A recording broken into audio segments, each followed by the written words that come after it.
Hey, hey, hey, we're the Buccaneers. Ho, ho, ho, we're the Buccaneers. Offense, defense. Now we're here to say, make the walk the plank, throw them in Tampa Bay. Bay, Bay, Bay, Bay, Bay, Bay, Bay, Tampa, hey, get Tampa, hey, I say Tampa, hey, get Tampa, hey, we the Bucs. You know they brought the crew, so we gotta turn them up. No matter if we run, blow, the offense on the roll, and the defense can't stop, and they screaming, let's go. Get it, got it, he gone. That boy took that thing down to the end zone. And the only thing on my mind is just bucking your time, and I'ma ride. Let's go Tampa, hey, get Tampa, hey, I say Tampa, hey, get Tampa, hey. Now fire the cannons, I wanna hear them go. The other team better hurry up and lead them. Fly right past them, let them running like. Put a big hit on them, make the crowd go. Now raise the flags, cause I wanna see them. Gotta make sure the other team fans see it. And the only thing on my mind is just bucking your time, and I'ma ride. Now let's go Tampa, hey, get Tampa, hey, I say Tampa, hey, get Tampa, hey.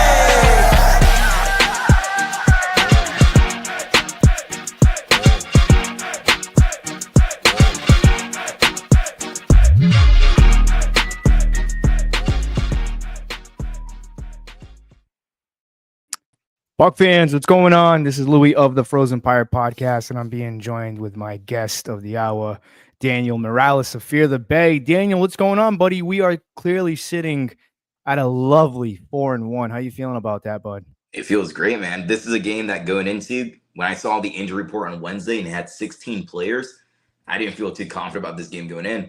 But Baker Mayfield and these boys, you can't count them out ever. Oh, yeah. As I like to say, I apologize to the audience out there for the background. No nice lights and ivy plants because we are in the garage tonight because it was pouring raining out. Feeling a little bit under the weather, but I'll be fine. Have to be because somebody's got to pay the bills, man. Got to make money, Happy wife, happy life. But now, like I said, we're in the garage. Everything got soaking wet. That's on me, like I was saying. I should have covered everything. I like doing the show outside, but it's actually going to drop down to like 40 degrees tonight. And that's kind of rare for October. We're going to get a minor cold front, like not even a real one. Like the low is going to be 68. The high is like 88 this weekend. It's nothing like that, like what you're going to get. Yeah, man. Like I said, it's just wild because it's been almost in the 80s up here still. And then now we're getting like, we got, let me see what the weather said. Yeah, a freeze warning for tonight. Like it's just wild. And then I think next week is going to be in the 80s again or high 70s. Oh. It's just, I don't know. I think it's that storm that's out there. It poured today. But it's all good, man. We're here. We're celebrating this. I'm still high on this victory, man. Not only that, how about Baker Mayfield and that Seahawks fan just kind of going at each other, man? We can't really say what was said there by Baker, but I just found that to be pretty funny, man. Like I said, he said, wait until halftime. And I obviously, he didn't say nothing to the fan at halftime because the Seahawks were coming back, and which was, I said in the pregame show, why didn't the NFL schedule makers put this game on primetime? I mean, come on now. The Battle of 1976. You have two teams from 1976 entering the league, both wearing the throwback uniforms. Why not have this game on primetime? Just crazy. But yeah, they didn't. I didn't hear anything about a fine from the NFL. For Baker, but we did hear about Jerry Jones getting fined. Did you see about that? I saw his action. I didn't see the fine yet. No. Oh yeah, I think it's like $250,000 he got fined. Yeah. I mean, that's chump change for someone like him. That's nothing for him. Yeah, that's nothing for him. The guy's worth billions of dollars. Yeah, that was a wild game, man. That was a fun game though to watch. It was very interesting. The Buccaneers, they did pretty good. Putting up field goals. They like Emeka Egbuka. We'll get to him in just a moment, but yeah, that game was. That was probably one of the best games I've seen Baker Mayfield play. Not this far, this season. Just because the resiliency, like I have my note. I don't even need the notes.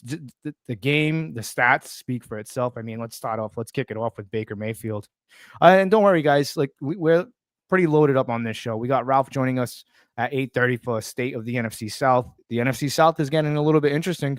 It's getting interesting, man. The Falcons just came off a bye week, which is very strange early on. I wouldn't want a bye Really week early, this early. Yeah, week 5 bye right weeks, away. Yep. Carolina got a win. We'll get into that much later on in the show. And then at 9:00, we got around the NFL. Lots to unpack there. And just a good show overall tonight. Make sure you guys hit the like button, smash that like button, like and subscribe to the Frozen Pirate podcast, as well as this fly is bothering me. This is why I hate doing this in the garage.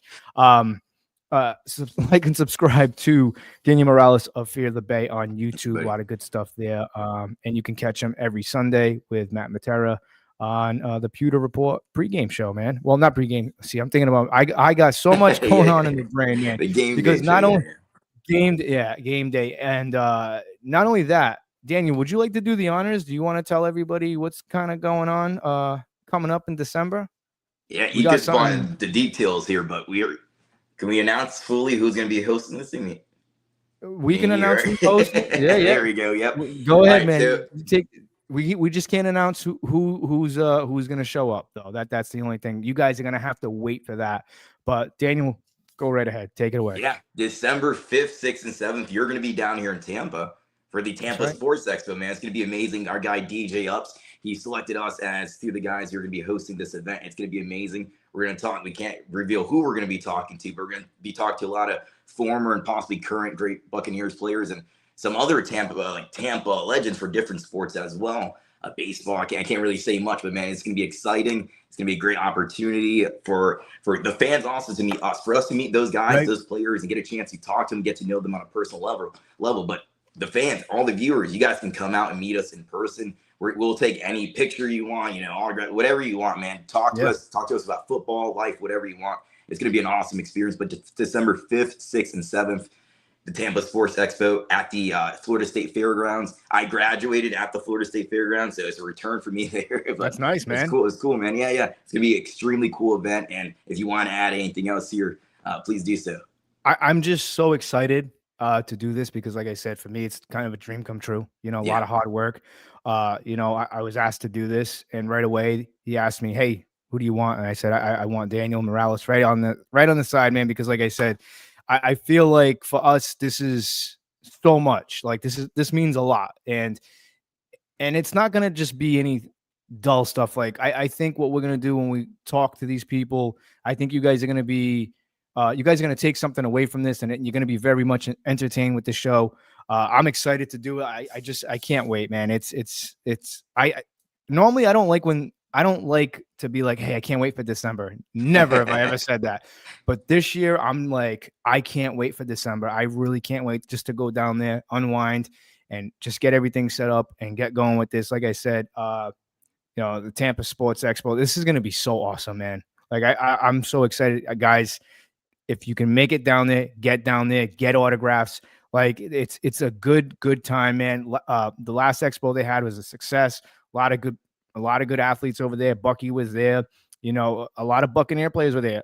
Desmond Watson, John Gruden was there as well. Levante David, Elijah Roberts. A lot of great former and current Tampa Bay Buccaneers, might be out there.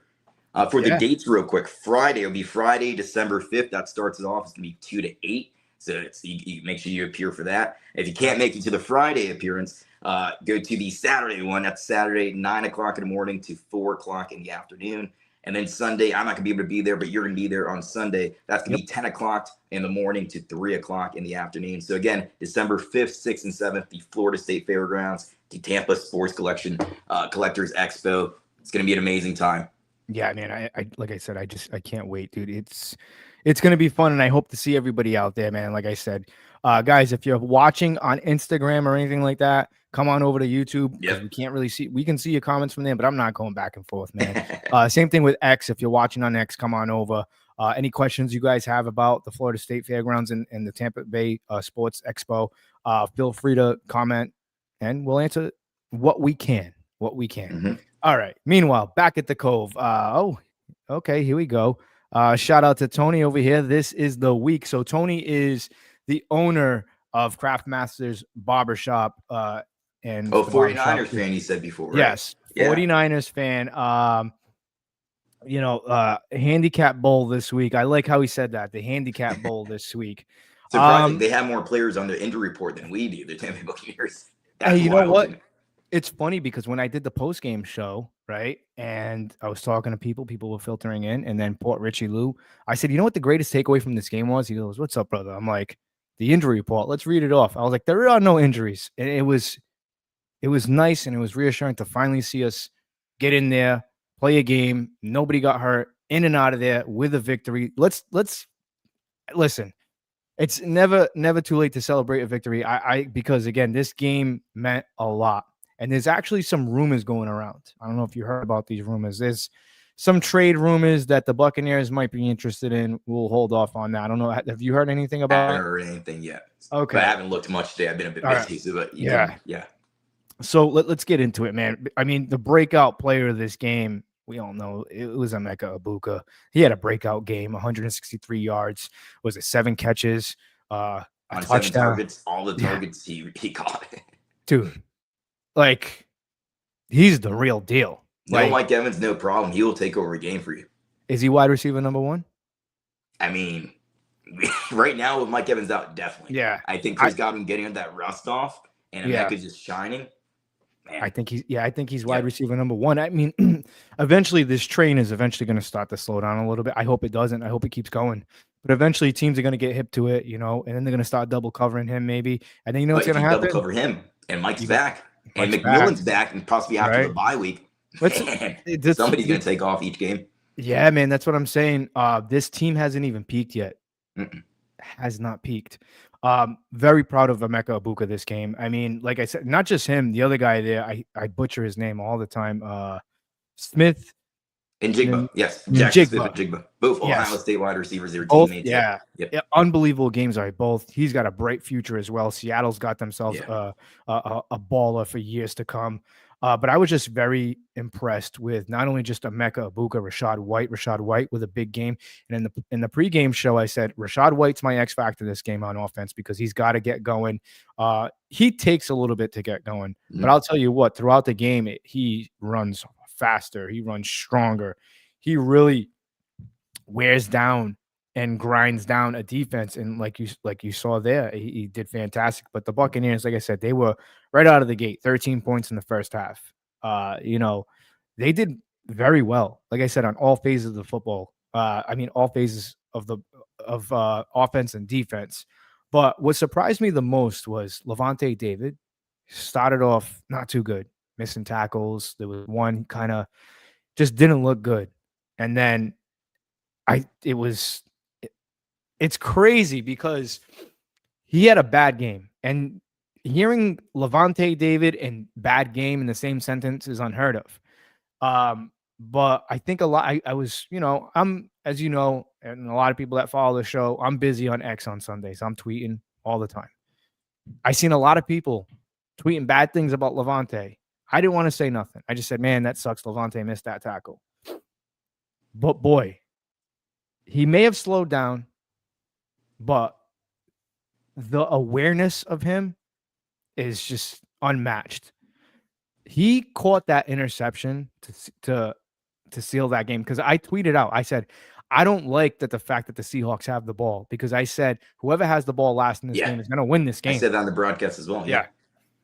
And boy, I was nervous because I didn't want to lose like that because we did so well. And it was such a great, it started off slow, you know, I kind of figured, but it started to ramp up in the second half. Both teams are scoring at will. And Lavonte just made a play. But it's nothing new because this is something that we've seen from Lavonte David throughout the year. I mean, he just set up the game-winning field goal. What was going through your mind, man? Like watching that game with Lavonte, because it was kind of heartbreaking for me watching Lavonte. I was like, wow, this is how you don't like to see our legends go out like that. Like, you know what I'm saying? Because it's been a couple of games, Lavonte, you know, he's not a spring chicken anymore. We all know that. He's 36 years old.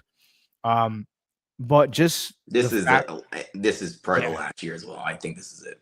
Right. The last rodeo. Yeah, I just when I was watching it, but then I seen the interception, like what was going through your mind? Because for me, I jumped up for joy. I yelled. I thought I was gonna lose my voice. And I'm in the garage watching this game. And my neighbors are probably like, what the hell's wrong with this kid? You know what I'm saying? But what was going through your mind? Like, what were you thinking when you seen something Yeah. like that? So this was probably the most disappointed I've been in Levante David prior throughout his career, because this was a bad game This for was him. rough. Yeah. A really rough game for him. So coming into the week, one of my keys at my game preview show for this week 5 matchup, one of my keys to the game was the Tampa Bay Buccaneers linebackers and safeties being able to stop the 2 tight ends of the Seattle Seahawks. You have AJ Barner and Elijah Arroyo. These guys, they love playing 12 personnel. They love having this big body, offense there. And it was going to come down to, can Savasi Dennis and Levante David keep up with these 2 linebackers? They did a good job against the rookie Arroyo, but they did a really bad job, mostly Levante David, working against AJ Barner. So the first touchdown that AJ Barner scored, you had, if you saw, Hassan Reddick drops back into coverage and he tries to pass off the assignment to Levante. And I don't know how much to put on Levante's case here, because it clearly wasn't communicated well. Levante didn't feel AJ Barner behind him. AJ Barner scores, he's wide open for the touchdown. Right. The second one that was directly on him because he just misses a tackle. Now AJ Barner's a huge guy. He's 6'6", 251 pounds. It's hard to bring him down, especially when this guy's in his second year. He's in his young 20s. You're 36 years old. You're an aging linebacker, but he just can't get him down. He doesn't use the sideline as his friend. He scores 2 touchdowns there. But he redeems himself at the very end. That's what I thought, finally, he redeemed himself. And I was disappointed in him throughout the game, but right there, the ball had tipped off of the helmet of Logan Hall, changed the trajectory of the pass. He comes down with it finally. He catches the interception. The Buccaneers are able to run out the clock after that. They win the game, So it's just an amazing thing or was it the Chase McLaughlin kick, right? It was just an amazing thing to see Levante David redeem himself after a really rough game. And unfortunately, I think the inside linebacker position, it might change. But even Savasi Dennis, I liked him, throughout his young career here. He's been often injured, but I know he's getting pass coverage at at Pitt. He was able to get to the quarterback, but just none of it is showing up.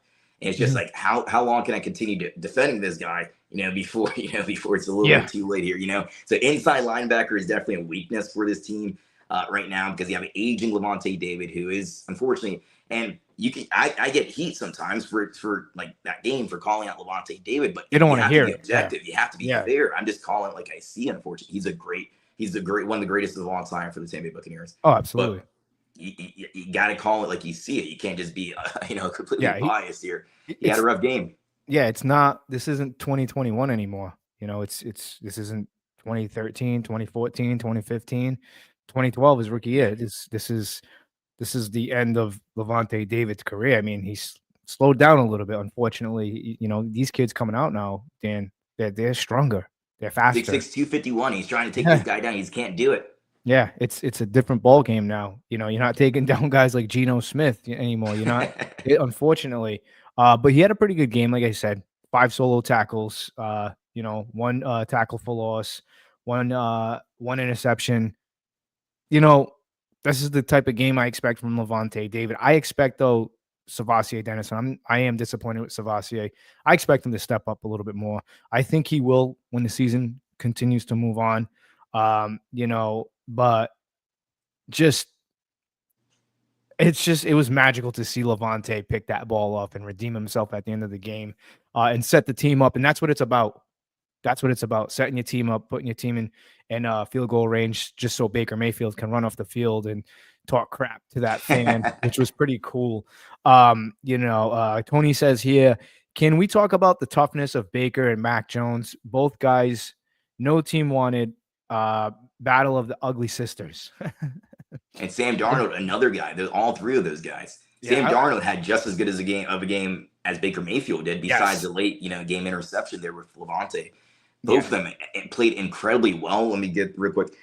Sam Darnold, 28 for 34, 341 yards, 4 touchdowns, that 1 interception. He didn't get sacked at all. The Buccaneers couldn't get pressure really on him throughout the entire game. Yaya Diaby or Hassan Reddick. He had just the same level. If he would have won, he's also in that. I think Baker Mayfield won the FedEx Air Player of the Week. He won that. It would have been Sam Darnold if the Seahawks would have came out with the victory there, man. But it was going to come down to who had the ball last, and it was the Seahawks, but they made the mistake. They had the turnover that really ended it for them. And you know what? I'm not taking nothing away from the Seahawks. We knew what we were going to get into with the Seahawks. I did a deep dive, deep research with that team, and they start off fast, man. Yeah. And that's something that the Buccaneers struggled with all year. There's no sense of urgency right away to start the game whatsoever when it comes to the Tampa Bay Buccaneers.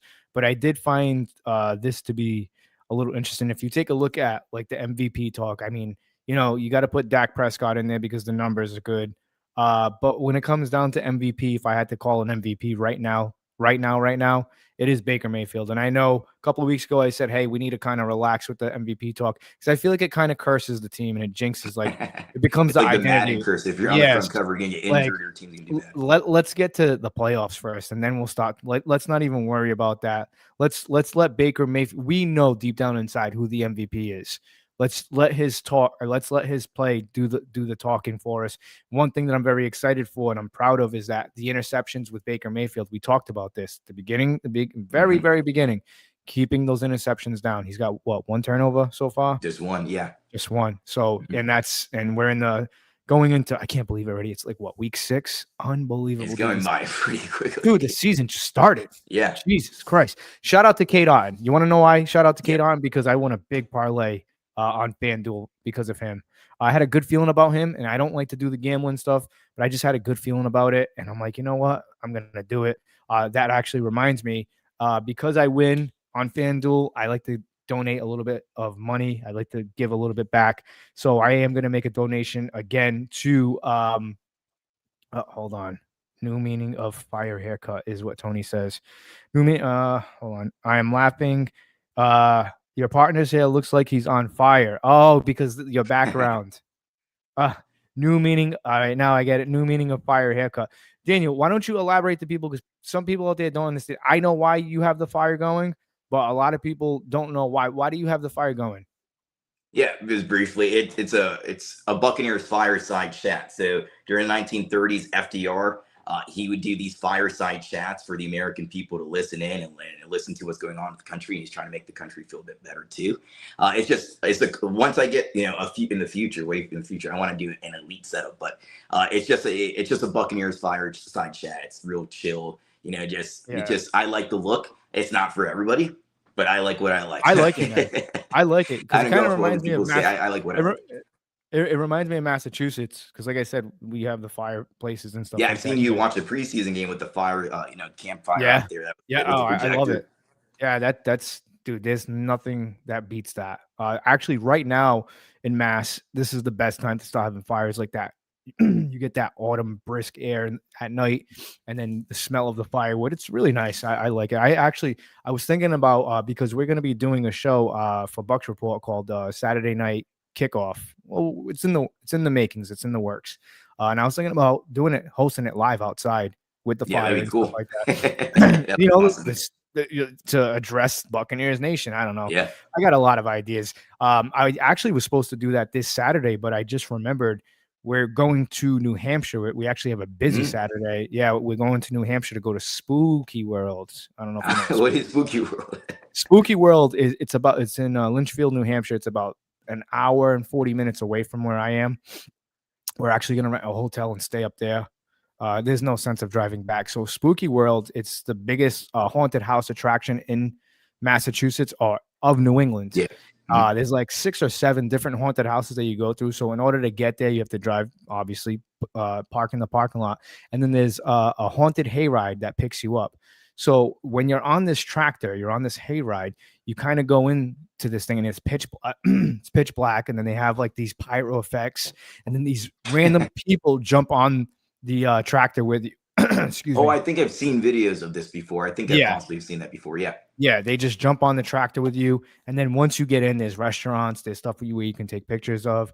And there's random people that just kind of come up to you, scare you. It's a cool little thrill. Yeah. And then you have 6 or 7 different haunted houses that you go through. People just kind of jump down right in front of you. It's wild. I like it. It's a good scare. The wife is she gets easily jump scared. My son, it's not meant for kids. My kid, he's tough. He's tough. He loves that stuff. He actually went through all of them. And so, oh, wow. Yeah, no fear. Just he was a little nervous at times, but he loves it. excuse me. Definitely, yeah, I'm definitely coming down with something. Stay Yeah, hydrated. yeah. It's definitely going to be a good time. I'm excited. This is the third time I've been up there. It's well worth it, but we're not driving back. It's not worth it because it ends at like 11, 12 o'clock at night. Yeah. I'm not driving back home. No way. Speaking of scary, what's been pretty scary is the Buccaneers in the fourth quarter. All right. This living on the edge, getting my blood pressure Every going week. through the roof every For the most week. part. I'm going to have to see a doctor pretty soon because my blood pressure is getting high. 4 wins decided in the last minute. Daniel, how long do you think the Buccaneers can continue to do this until it kind of just can't happen anymore? This is like becoming their thing. Like this is just who they are at this point. It's like Identity. I don't know if you watch UFC, but they're kind of like the Michael Chandler of the NFL world. Like every match, the good thing is with them, instead of Michael Chandler, like they're winning.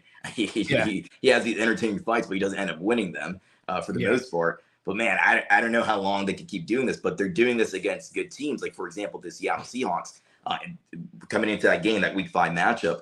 The Buccaneers would have been the 4th seed. They would have been the 5th seed. So this would have been the very first game of the playoffs that they would have seen. And it just so happens to be, even with their win, the Tampa Bay Buccaneers win and Seattle Seahawks loss, now it changes the standings in that seed. The Buccaneers are the 3rd seed now. The Seattle Seahawks are the 6th seed. So they would still see themselves in the first. That'll be the first game in the first round of the playoffs for the Tampa Bay Buccaneers. So, I mean, there's a strong possibility that they might see each other again. And I think it's just going to be an incredible matchup, a really fun game. And it will be at home if the Tampa Bay Buccaneers still have the top seed over the Seahawks.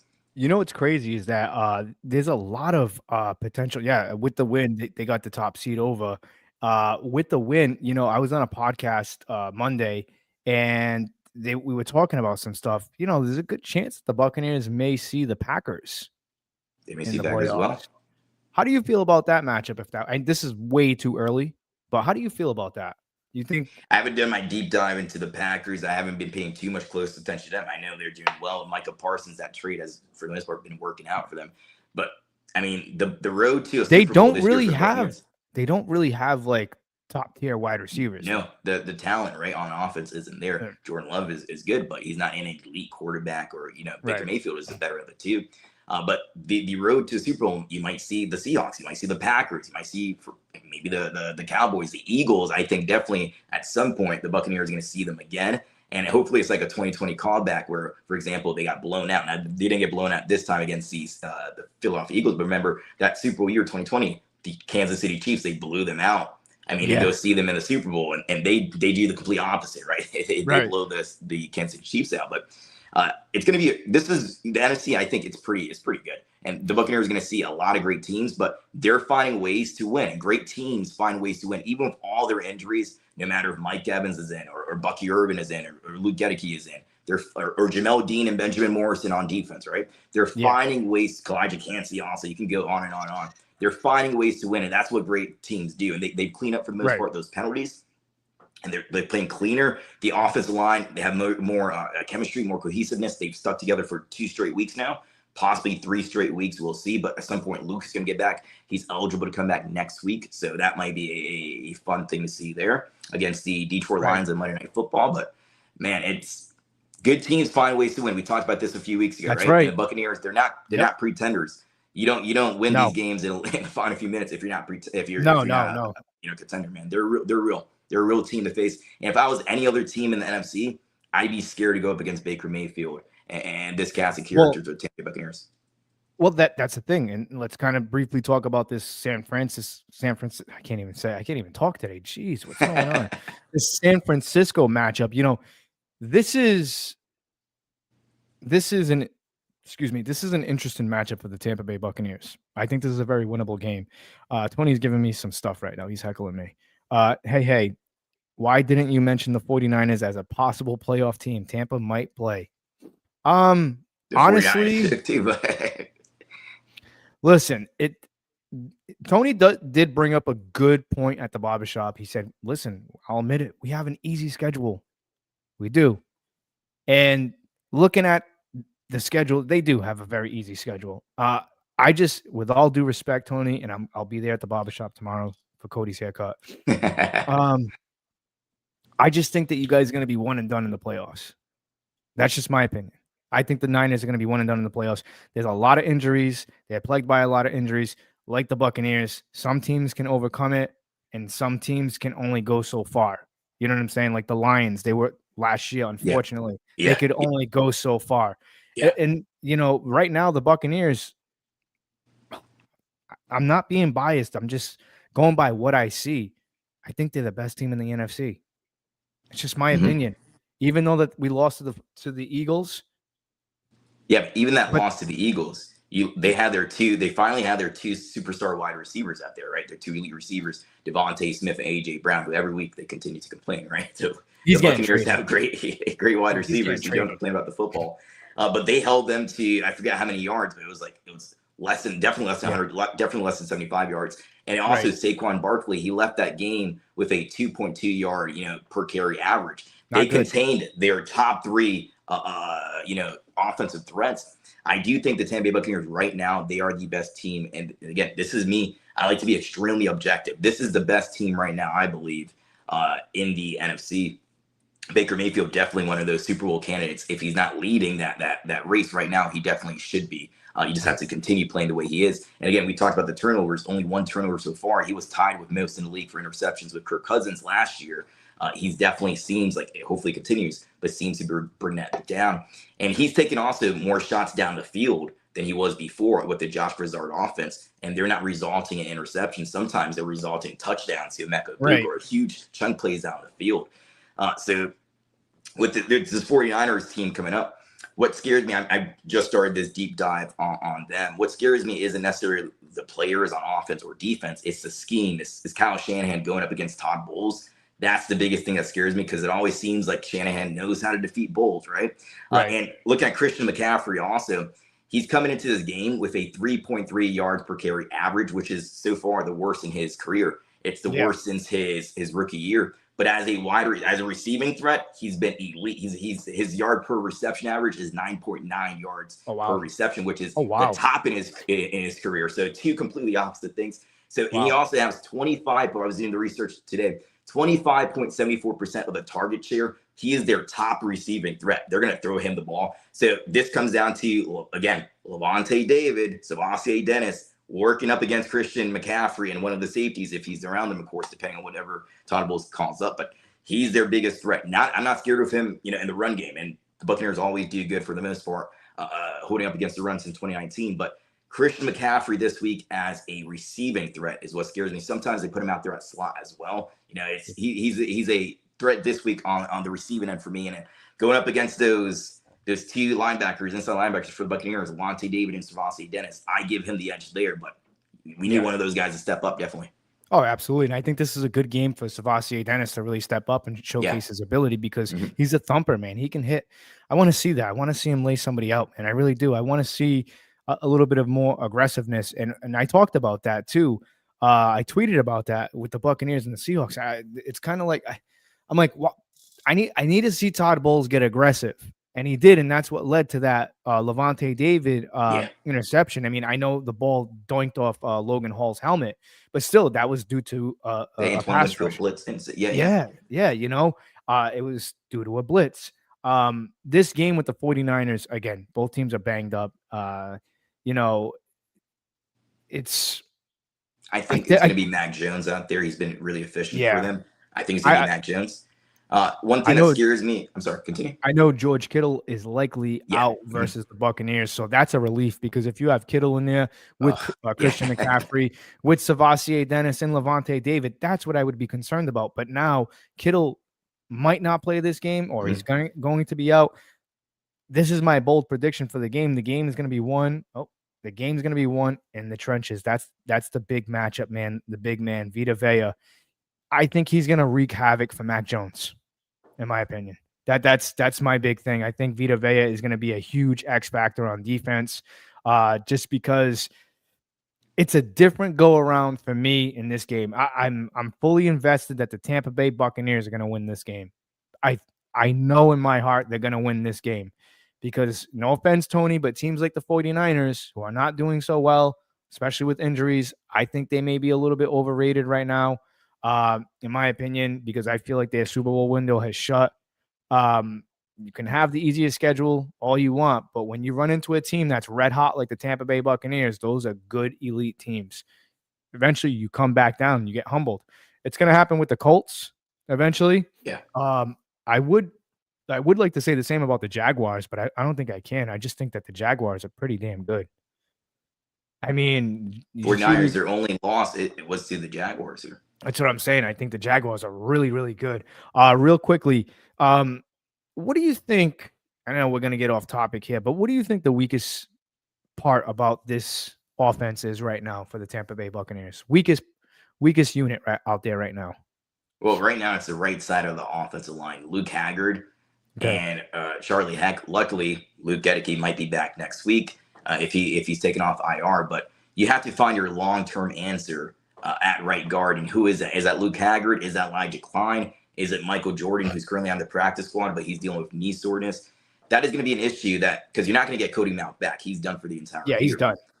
So that's the biggest, for me, that's the biggest weakness right there. And if you're going to have an injury on the offensive line, a long-term injury, you want it to be at the guard position, not at your tackles or at your center position.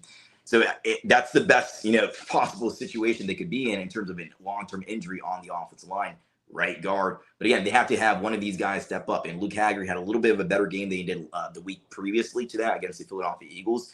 But I don't know if he's a long-term answer at right guard, and the jury's still out on him.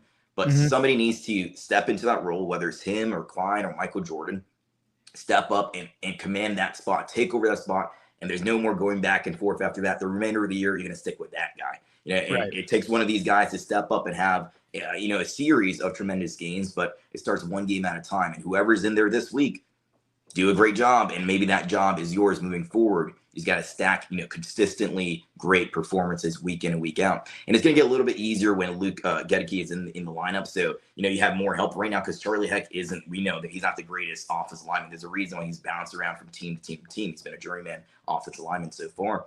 When you have Luke back right next to you and you have Bram Barton in the middle, at center position, it makes your job a little bit easier, right? So, that for me, that's the biggest weakness because they're finally getting you call him out, Kate Otten. They're finally getting the tight ends involved. That was good to see. Right.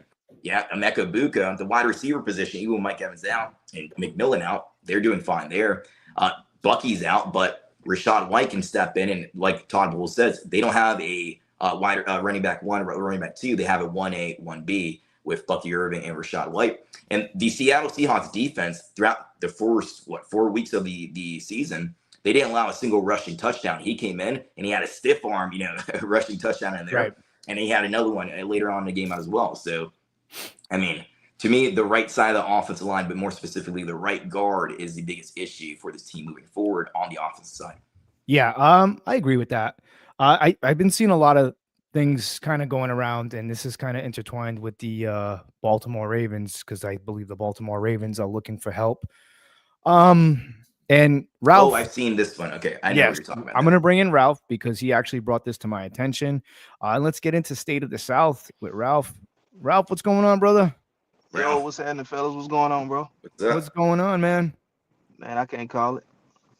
Well, you should be happy because, like I said, another victory for the Carolina Panthers, man. And we up to 2. We up to 2 now. That's it. That's it. So Ralph brought something up to my attention, man. So this is why I asked you, Dan, about what do you think the weakest part about the Tampa Bay Buccaneers is.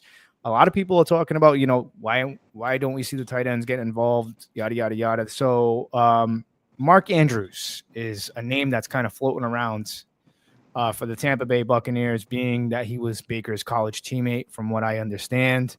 I seen, Ralph, you sent me something, a hypothetical trade. Mark Andrews and Ravens receive 4th and 7th round pick. I don't think that's going to happen because as we know, the people that work in the front office, guys like Bruce Arians, Jason Light, who's the GM, they don't really like giving away those draft picks. But do you see, and I'll ask both of you guys this, do you guys see the Buccaneers making a trade? Do you think it's a possibility if he's available? Do you think the Buccaneers would entertain something like that? I mean, they brought in Sterling Shepard, a guy that Baker is very familiar with. Now, I'll start with you, Daniel. Do you think that, because this is, for some reason, this has been floating around today. Do you think that this is a possibility? I have to look at the contract situation, but I mean, I'm looking at the stats here. His last really good season was 2022, and he's 30 years old. You're going to get an aging tight end.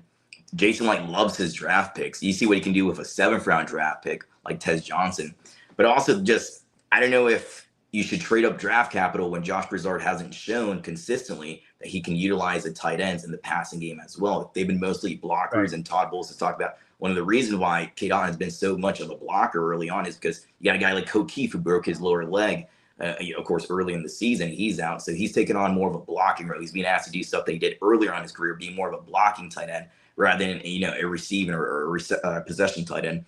So for me, this would be a cool situation, but I don't think the tight end usage in this offense will warrant Jason Light giving up a draft pick. I think if there's going to be a trade, for me, it would have to be, and teams don't trade great pass rushers, but it would have to be for a pass rusher, or some kind of offensive lineman that can fill in at right guard. But for me, it would be a cool situation. You have, the Oklahoma Boomers connection. They're back for Mark Andrews and Baker Mayfield. We saw last time that they brought in a great veteran tight end with Rob Gronkowski. They went on to Super Bowl. But for me, I think that's the same thing this year. Low. Yeah, the same thing. I think the likelihood of this is pretty low. Ralph, what do you think?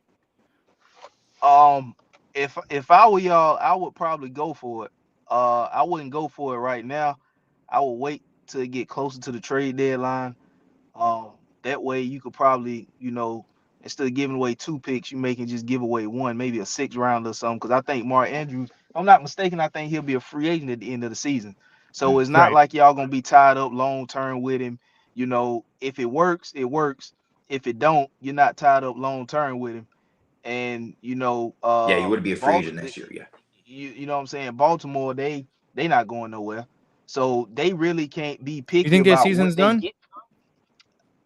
I don't think they going as far as what they would like to have gone. You know what I'm saying? It's a tough hill. This season's not going. It's not going like they thought. So, man, I think if y'all if it get closer to the trade deadline, looking at the situation, you're not gonna be tied up long term. You're gonna be a free agent after the season. I will wait closer to the trade deadline and talk instead of that. What was a 5th and a 7th? They're talking 4th and 7th. I don't think they're gonna give up a 4th round pick. Nah, not a 4th. I would wait and see if I can give up. I would try to give up a 6th. You know what I'm saying? 5th at the most. I mean, I wouldn't mind. So in all reality, I would give up like a 6th round pick for him. I really would. I wouldn't mind at all. I wouldn't mind him and Cade Otton both playing together. You know what I'm saying? But I don't think it's going to happen. I think you would have to trade away a guy like Cade Otton, and you would receive a draft pick and Mark Andrews.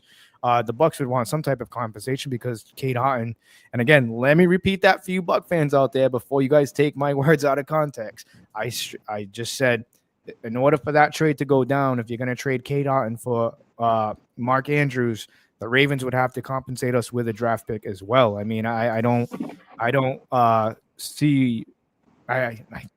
No, just it'd be nice, because I'd like that veteran presence, especially because I like Cade Otton a lot. It's just that I would like a more. I think we got spoiled with Rob Gronkowski. We saw what a great tight end looks like. Can't break before him a red zone threat. Yes. Yeah, so Tony says here, Mark Andrews, 16 million, and then 5 million, and then 11 million. Yeah, I don't think the Buccaneers are going to do that. I don't think they're going to go for it. Stay tuned live. Hey, what's up, yo, fellas? What's up? Oh, he's got the green. Jay, what's up, bro? Green Bay Packer. It might depend on, too, like, what other NFC contending team do something before the deadline that may force y'all to rethink Mark Andrews. If it's a team that make a move that y'all think y'all might see in the playoffs, and then y'all might rethink that just to counter the move that they do. But if nobody do nothing, then I wouldn't be mad if y'all didn't do nothing. But just looking at it now, I would take a swing the closer it gets to the deadline, because like I said, I don't think Baltimore, their season ain't going like it is. They already traded an edge rusher. I think it was either today or yesterday. Traded one of the edge rushers to the Chargers. Yeah. So and then they still dealing with injuries on defense. Lamar, He probably won't be 100% for the rest of the season. Even when he come back, he ain't gonna be 100%. So all kind of stuff going on with the Baltimore Ravens. So you might be able to get him for little or nothing. You know what I mean? So it's a low, you know, low cost could be a high reward. You know. Right. I mean, yeah. I mean, like I said, I think the Buccaneers, you'd have to give up at least. I don't know. I would give up like I said, a 6th or a 7th round pick. I mean, I can't. He's an aging tight end. You know what I'm saying? It all depends on what the South does. You know, like let's talk about the Carolina Panthers, man. You know, you guys kind of, I wouldn't say creeping up on us. You guys are still like the little brother. I know you guys, you don't like, yeah. 2 wins. 2 wins. We on 2 wins now. Do you think you guys can continue to roll with that, or do you think who do you guys got this week? I think you guys are playing Cowboys. Cowboys. Got Dallas. Yeah. That's an interesting game there because Yeah. you know it's funny with the Cowboys. They're 2-2-1. You know, you guys are sitting at 2-3. Do you think the Carolina Panthers can win this game here? The only way I think we could win this game is if we get back to Panther football, which is what we did Sunday. Rico Dow had over 200 yards rushing. Right. So if we got any chance of beating the Cowboys, we gonna have to, you know, I'm not saying Rico's gonna rush for 200 yards again, because that's a lot of rushing yards for one back. You know what I mean? That's a lot of rushing yards for 2 backs combined. Right. You know what I'm saying? But yeah, you know, but I'm not looking for them to do 200 yards again. But I'm looking for them to run the ball effective. You know, because that's what our offensive line was built on. You know, that's why we went and drafted Jonathan Brooks, although he can't play. You know what I'm saying? We brought in Rico Dow. We got Chuba Hubbard. So if we can run the ball effectively, keep Dallas offense off the field, because Dallas got probably the worst defense in the NFL now, statistically, you know. So if we can run the ball, and you know, they got rid of Michael Parsons. So if we can just run the ball straight at them and play action when we have to pass, and you know, just be physical in the run game, I think we got a chance if we can control the time possession, run the ball, keep their offense on the field, because I don't think we can afford to get into we can't afford to have our defense on the field more than our offense, because Dallas is they complete opposites. Like they probably the worst defense in the NFL statistically, but they one of the best offenses in the NFL. Yeah. So we don't want our defense on the field more than our offense. Yeah, you know, they're fourth in the league. They're 4th in the league for points per game, averaging. Yeah. So 30, as long as we can keep our defense fresh and run the ball, you know, I think that's probably what we gotta. If we got any chance, that's what we gonna have to do. You know. You know how many yards they average per game? Anybody know? They're Dallas first in the yards NFL. Per game? Yeah, 406 yards per game. I was finna say right at 400. Yeah. Ralph, I had a question for you real quick. Or Lloyd, did you have one? No. Go right ahead. Okay. Go ahead. So Emeka Buka, I don't know if you saw, you know, he went off this game, 7 receptions, 7 targets, 163 yards. I haven't been paying too much close attention to the Panthers because we faced them all the way at the end of the year, you know, 2 times in the span of 3 weeks. But how is Ted McMillan doing? I see his stats here. He had 8 targets, 6 receptions, 73 yards. How would you assess his first 5 games so far in the NFL? I think he's had a solid first 5 weeks. I think when we get in the red zone, we just don't utilize him enough in the red zone. Right. Because I don't think he got a touchdown yet through 5 weeks. Yeah, so, I'm looking at his stats. They're actually pretty impressive for a rookie. I mean, week 1, week 1, 5 receptions for 68 yards in the loss against the Jaguars. Yeah. Longest was 21 yards, which is pretty impressive. Week 2 against the Cardinals in a loss, 6 receptions, 100 yards. Longest was 40. Averages about 16 yards per catch. Week 3, 30-0 against the belt to ass to the Falcons. I keep saying. 3 catches for 48 yards. Longest was a 23-yard catch. At the Patriots, a loss. 4 catches, 62 yards, and then Dolphins, 6 receptions for 73 yards. So that's roughly you're in the top tier as a rookie. I think you're in the top tier of of elite rookies, if you will. I think he's right behind for total receiving yards. I think he's behind Emeka Buka. Yeah. So I mean, he's definitely a threat. He's a good pickup. We just got to use him more in the red zone. You know what I mean? We can't let that frame go to waste. We gotta throw back shoulders. We gotta throw jump balls. I mean, if we want to get better as a red zone team, that's what we got to do. Like, soon as we crack the red zone, we got to be looking for him. You know what I'm saying? What at back shoulders, fade, whatever, 50-50 balls, and you got to throw it up to him. And you got Xavier to get. So you got 2 big body targets that you should be using in the red zone. Yeah, no matter who it's been, if it's Josh for Mike Evans throughout his career, if it's Josh McCown or Mike Glennon, Jameis Winston, they've always been able to find him in the end zone because of his big body nature, you know? Yeah. So that's something I definitely want to see them, you know, the Panthers do with McMillan. But Louis. Yeah, Carolina has to get to Dak. You don't need sacks. Just make him uncomfortable. And jam wide receivers at the line. Yeah, I mean, no CeeDee Lamb.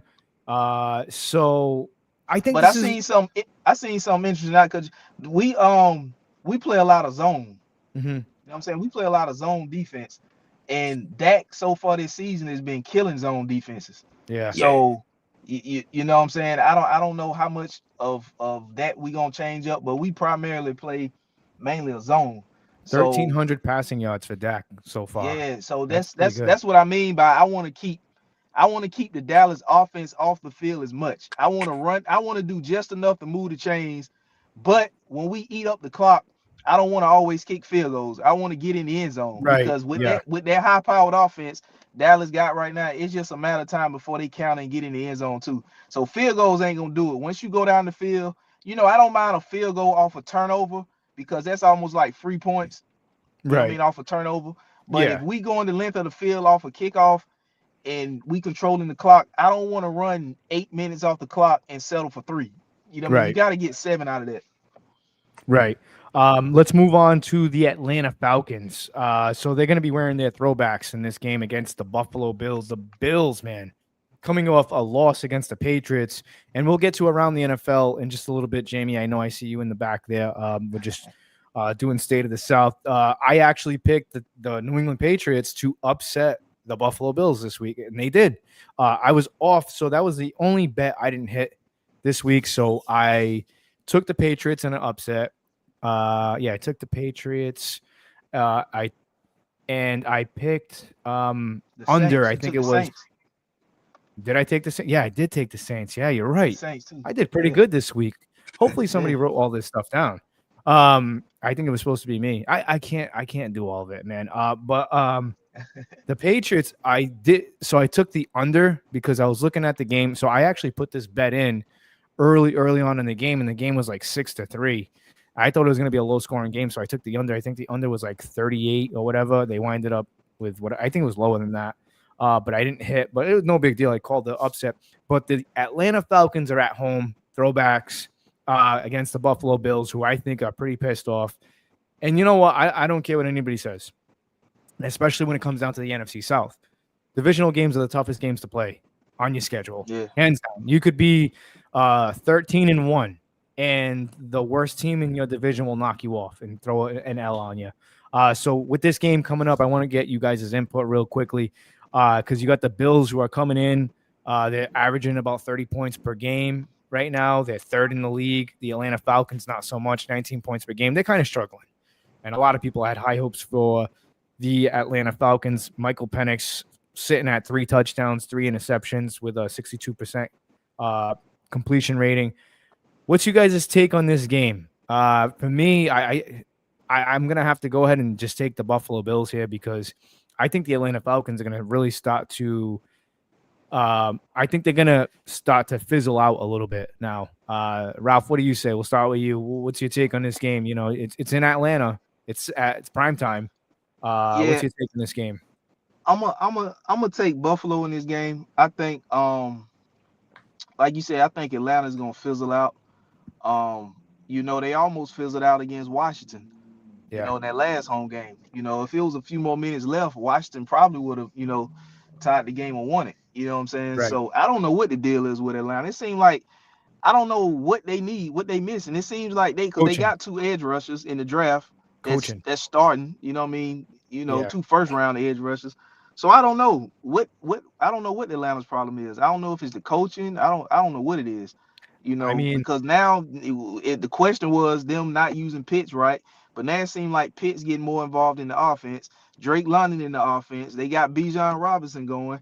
So, maybe it's just that second wide receiver that they searching for. They got Darnell Mooney there, but he be banged up. So, and they add, like I said, they added 2 edge rushers in the on the defense, and he got Jesse Bates on the back end. AJ Terrell been banged up too. So, I'm gonna go with Buffalo because, like you said, Buffalo coming off a loss to New England. You called it.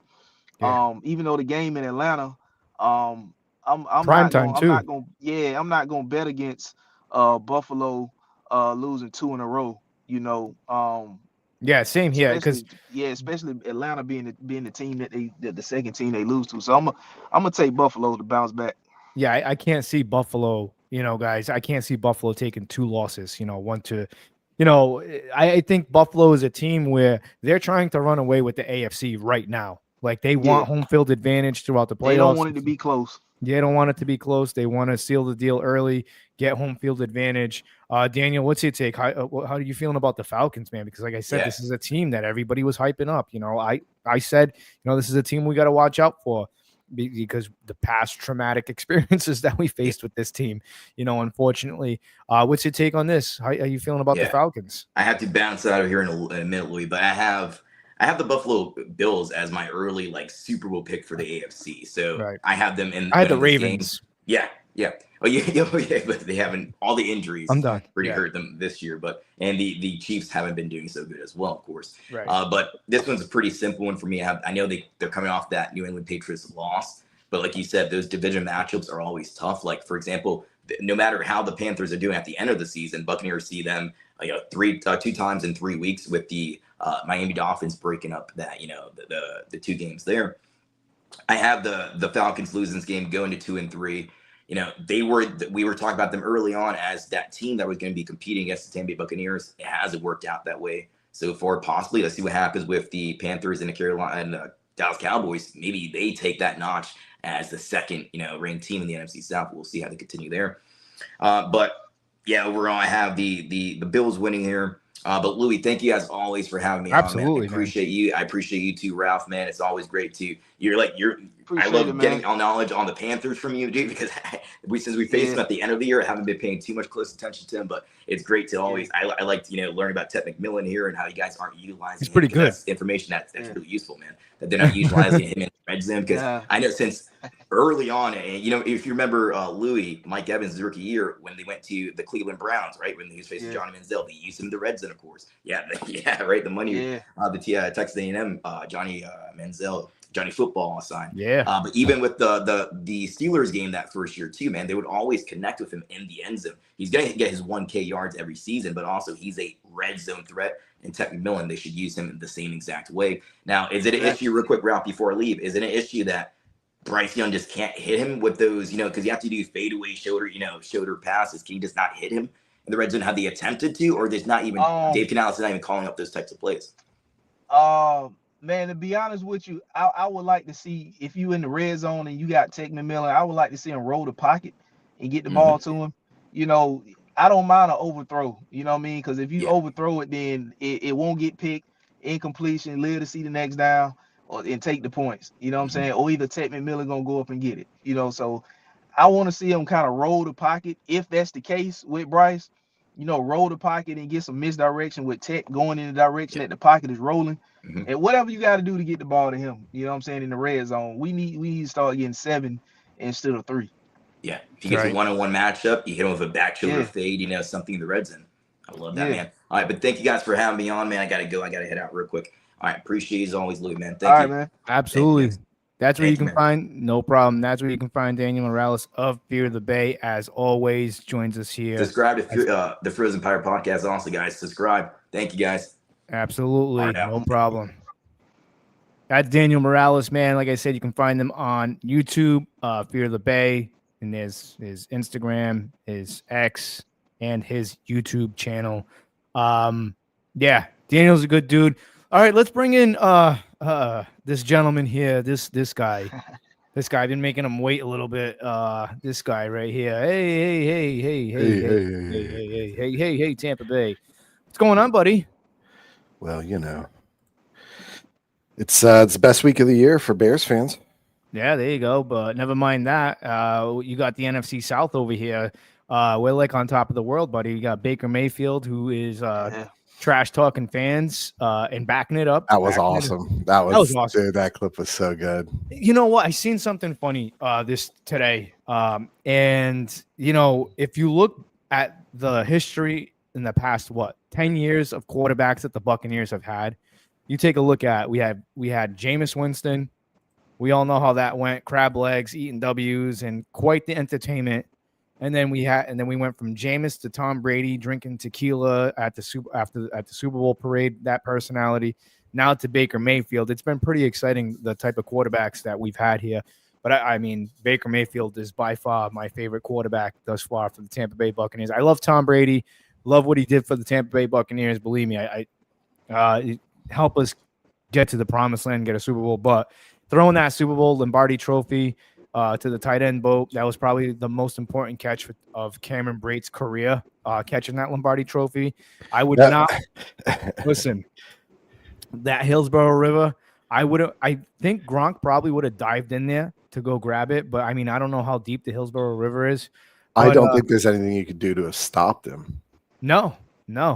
But that was by far the most important catch of Cameron Brate's career. But yeah, it's been exciting. But like I said, Baker, there's something different. Baker Mayfield, man, Jamie, you know, I really wasn't a fan at first. And then until week 1 where I saw him stiff arm, what's his face from the Minnesota Vikings, I was like, this is our guy. Like, and the team rallied around him for the past couple of years. And he's been amazing. You know, he had a MVP type of season last year. Unfortunately, you need to get further in the playoffs and you need to get a couple more wins to be in that category. We've talked about that last year. But this year, I mean, it's between right now him and Dak Prescott, I believe. Real quickly, guys, make sure you smash that like button for me. Like and subscribe to the YouTube channel. Make sure you guys are subscribed to Ralph's YouTube channel as well. Damn YouTube Sports Talk. I was on Monday with them guys. That was a fun conversation. I really enjoyed that conversation. That was pretty cool. Make sure you subscribe to Jamie's YouTube. Oh, that's right. He doesn't have one. I don't got none. He ain't got none. So we got Tony on too. He's in the comment section. It's 49ers week for the Buccaneers. We were just kind of talking about that. Let me get back to my statistics here because I don't want to miss out on anything. I had Dino here. I don't know where he went. I texted him, but my phone is dead. I got to get your input, Jamie, on this Buccaneers 49ers game, and then we'll wrap up the NFC State of the South here. Well, let me ask you, how did you feel about the win between the Buccaneers and the Seahawks? Because that was a wild game. Yeah, that was crazy. Emeka, baby. How about Emeka? All right, he's rookie of the year. Who called it? No, it's too early. Too early. No, he did fantastic. What was your take on that game though? I mean, unpredictable, fun. Why don't they put these games on primetime? Why can't I don't want to say it's like a theory necessarily, but you know, cities move in a certain way, and Seattle is just like they're kind of wild right now, right? Like the Mariners have this super exciting team. Yes. And they're sort of unexpectedly doing very well. I think they lost today. I think that ties the series at 2. I don't know if you saw yesterday. I know this isn't football, but was all over all sports media. So Seattle had an away game yesterday in Detroit. And, you know, Seattle has this guy, Cal Raleigh, who's breaking all these records. He's like the best hitting catcher in forever. I mean, he's going to be, if he can keep this up for a few years, he's going to be at like sort of Johnny Bench, Carlton Fisk levels of like all-time greats of the game. So this guy, his nickname is Big Dumper because he's got a big ass. I'm not joking. I'm not making this up. His nickname is Big Dumper. And there you have it, guys, here on the Frozen Pirate Podcast. This is We're getting a call from the network, and we've been canceled. Thank you so much. Thank you so much. No, I mean, they say this on broadcast TV, right? But some guy wore in the outfield, a fan, dump number 61 right here, which would be his 61st home run of the season. Yep. And he hit a home run right to that guy. It's the only Seattle fan in the outfield. He hit it right to him. You see the pictures. All these Tigers fans are damn. looking at this guy like, Wow. what did this man just do? He just hit a home run directly to the one dude wearing his T-shirt. Like, he's calling his shots. He's picking which fan it goes to at this point. That's wild. Right? This is the kind of stuff that makes legends, right? So Seattle's got a little bit of that air to them, right? Like, the city right now is sort of like they're coming back up in the sports world. You know, Seahawks kind of been faltering the last few years. Well, the last time the Mariners were really relevant was, I mean, from what I mean, I don't watch too much baseball. Ken Griffey Jr. probably. Ken Griffey Jr., man. Yeah. And A-Rod. Do you know the last time they were in the World Series? Was it what, 97, 96? Let me check, but I believe they've never been. Or am I thinking of the Brewers? It's been No, they've never even been. They've never even wow. been. Where am I getting 96 from? Well, because their team was very, very good then. Well, yeah. But yeah, so the Mariners have never been to the World Series. So you got this huge underdog team. They're super scrappy. They're super fun. They've way outperformed where everyone thought they would be. So, you know, again, a little bit of a theory, but cities, when it comes to sports, they kind of do this together, right? Like, when the Cubs won the World Series, the Bears started picking up over the next couple of years. They made the playoffs. Of course, they had the famous double doink, which I don't know if you saw, but Doug Peterson did an interview about that recently. No. And he explained that Cody Parkey was automatic. I think he'd missed like one field goal from like the 40 to 50 yard range the entire year. But then when he got iced, he dropped below 50%. Wow. So Peterson's special team coach told him before the game, hey, keep an eye on this. God forbid the game comes down to a field goal. You have to save a timeout to ice him. And when that drive was happening, Peterson was like, I kept thinking, I got one timeout left. I got to use it. I got to use it in case we need time. And he said he kept thinking in the back of his head, no, special teams coordinator told me to hold on to it. It's going to destroy the guy if I ice him. And so he goes up, he kicks it. He doesn't realize he's been iced, drills it, gets iced. Boom. So there's your baseball and football lore for the night. Yeah. Sorry, I like to come in swinging with this stuff. I would like to point out Ralph was correct. The Cowboys actually have, according to Fox Sports, the worst ranked defense in football, certainly by yards given up a game. They average giving up 412 yards a game. They've given up 18 touchdowns. They give up the most passing yards per game. Their run defense is not the worst, but it's still 127. Their scoring defense is near the bottom. They're bad at pretty much everything. They're the worst third down. They give up 55% of third downs. That's insane.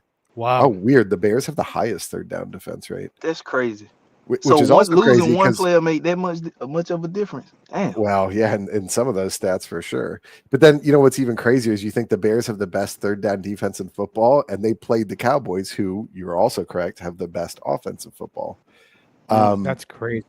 Well, yeah, they were talking about Baker and Dak right now being MVP candidates right now. Yeah, I mean, I've said this for years. You've always poo-pooed me. Dak won't get it though. Dak won't get it because. But I've said for years that Dak is better than we give him credit for. It's just that the team is always built stupid. We said that Monday. Yeah. Well, I was busy Monday, Ralph. I did get the link from Louis. Yeah.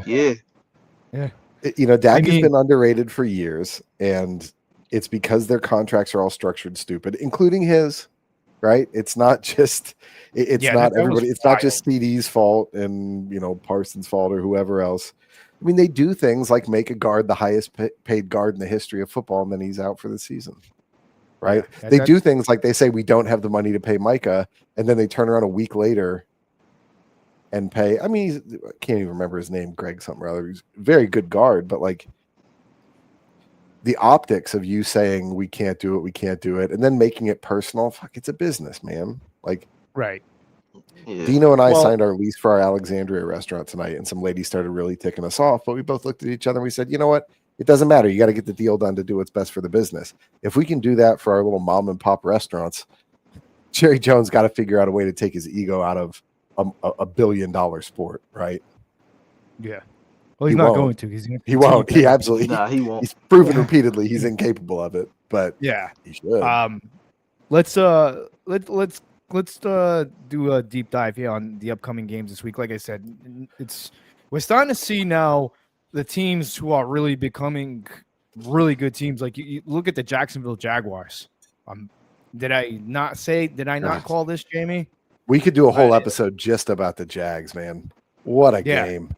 Yeah, that was I swear to God, if I end up respecting Trevor Lawrence, I'll never forgive Roger Goodell. I'll blame him personally. But you know what I think the Jags did though? I think Liam steal Cohen, people's play calls. when he went Keep his name out your mouth. I think when he got to Jacksonville, you know, he had a quarterback in Trevor Lawrence who wasn't in his first or second year. Hell, Trevor Lawrence is getting paid what, top 5 quarterback money? Yeah. So Is he? I think when Liam Cohen took the job in Jacksonville, he instantly recognized that Trevor Lawrence was going to be his game managing quarterback. I just don't want you to mess this up. I'm not going to force you to be a top 5 quarterback in the league because you're getting paid top 5 money. You're right. He is. I already 5. seen you as a game managing quarterback, and we gonna amp up this defense, and we just don't need you to lose the game. You know what I'm saying? Because you know they lead the league, and I think takeaways. You know, they had a pick 6 against the Chiefs. You know what I'm saying? So that's the identity of Jacksonville. They playing tough defense. They got a run game, and they have identified Trevor Lawrence as a game managing quarterback. That's damn how much he getting paid. We just this is for the best interest of the team. We not doing what your salary say. Your salary say you a top 5 quarterback because you getting paid like one, but we recognize you as a game manager. We're gonna run the ball with ETN, and you know, and we're gonna play tough defense. So that's what the Jaguars have done. They haven't done anything else outside of that, you know, other than adding, you know, Travis Hunter. But they haven't done nothing special outside of that. They just been good at doing just that so far. Well, they also let a cornerback secretly become the best cornerback in football, who's on his way to the fucking Hall of Fame. What's going on? What's his name? Byron, guy who had the pick 6. Oh, you talking about the DN? Yeah, cornerback, not quarterback. What the hell's his name? I can't think of his name. And in that speech, Cohen shouts him out after the game too. Duval. I had to do it, man. I love that you had to ghetto rig it, that you had to hold it up to the mic out of the tablet. But hey, it was good. It was a good bit. I don't have. Yeah, I don't have the soundboard anymore. I have like this interface that I use, this audio interface now. Because now we're doing. Actually, let me promote that again. Devin Lloyd. Sports That's his Expo. name. Devin Lloyd. Okay, yeah. The Sports Expo, man. Very excited to be doing that. Like I said, That's right. Yeah. 5th, 6th. Yeah, dude. Like, I'm still gonna see if I can come down for that. We'll see.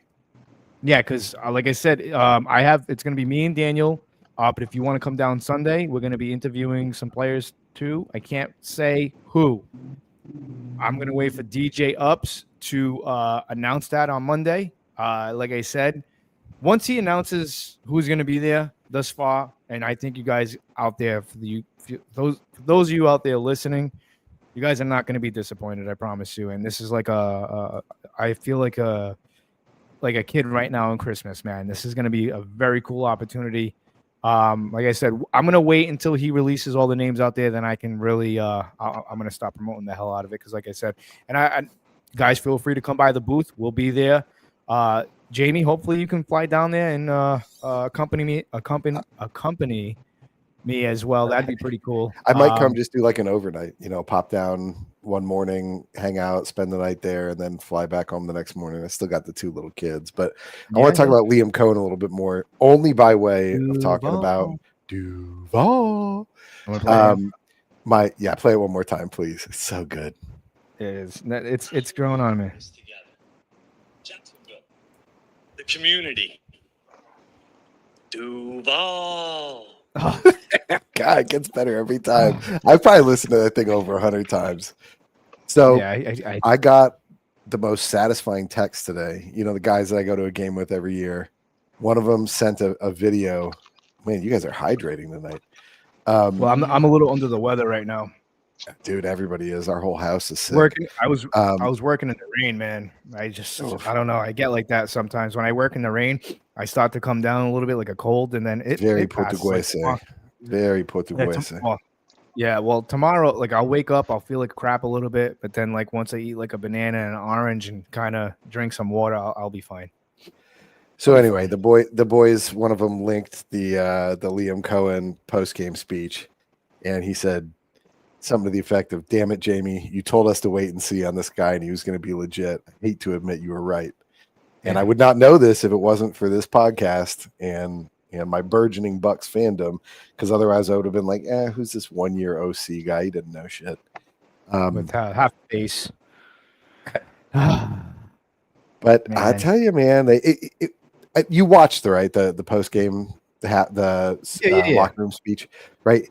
He led with the perfect thing, and I think it's going to win him so many fans in the NFL because he exactly spotted what every fan thinks. He said, "We don't do anything at any phase of the ball the prettiest, but we get it done." Yeah, It's he's not absolutely lying. true. There's nothing clean about the game. It's messy, it's sloppy, it's chaotic, but often that's how you beat really good teams, right? Because they plan around everything else. But if you practice around the chaos, in the land of the blind, the man with one eye is king, right? Yeah. So if you introduce this chaos, but you're used to it and they're not, you're going to have an advantage. And they're kind of playing that way. And I think going back to what you said, Ralph, about the way that they built this team, I think they also did something that teams just won't do anymore, hardly. And we've talked about it plenty on the podcast. But Josh Allen is a great example, is let a guy not be amazing for a couple of years. Let a quarterback just, he wasn't the worst in the league, but there was nothing particularly amazing about him. He had some good plays, some good passes. His percentages were fine, but nobody thought, Trevor Lawrence is going to be, a 12-7 quarterback or 12-5 quarterback or whatever. Right. And so they let him settle in and get comfortable. And you just don't see teams do that anymore. I mean, the Bears are a great example of this, right? Every 2 to 3 years, it's like, flush it, start the whole thing over again. We made a mistake. Although I was talking about you on the podcast. I was saying that. Remember, Ralph? I was like, Bears fans are so negative, man. Even when they're about to win the game, there's like 5 seconds left. They still think that they're gonna lose the game. Look, it's still early. Still early in the season. Now we're gonna start getting into the nitty gritty. It's October.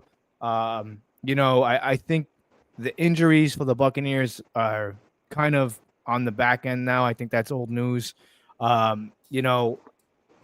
It's just strange too, because like, as we were talking about the NFC South, the Atlanta Falcons with the bye week very early, real quickly, because we're going to move on. Do you think that's going to hurt them? Ralph, I'll start with you. Do you think that hurts the team, when they have that bye week early like that? I think so, because just in case if you have an injury, that helped the Buccaneers last year. We had a late bye week. We had a couple of injuries, and that helped us. And Mike came back, and do you think that that's going to hurt the Falcons if they have a chance? Because, like I said, I predicted you guys to finish second place in the division.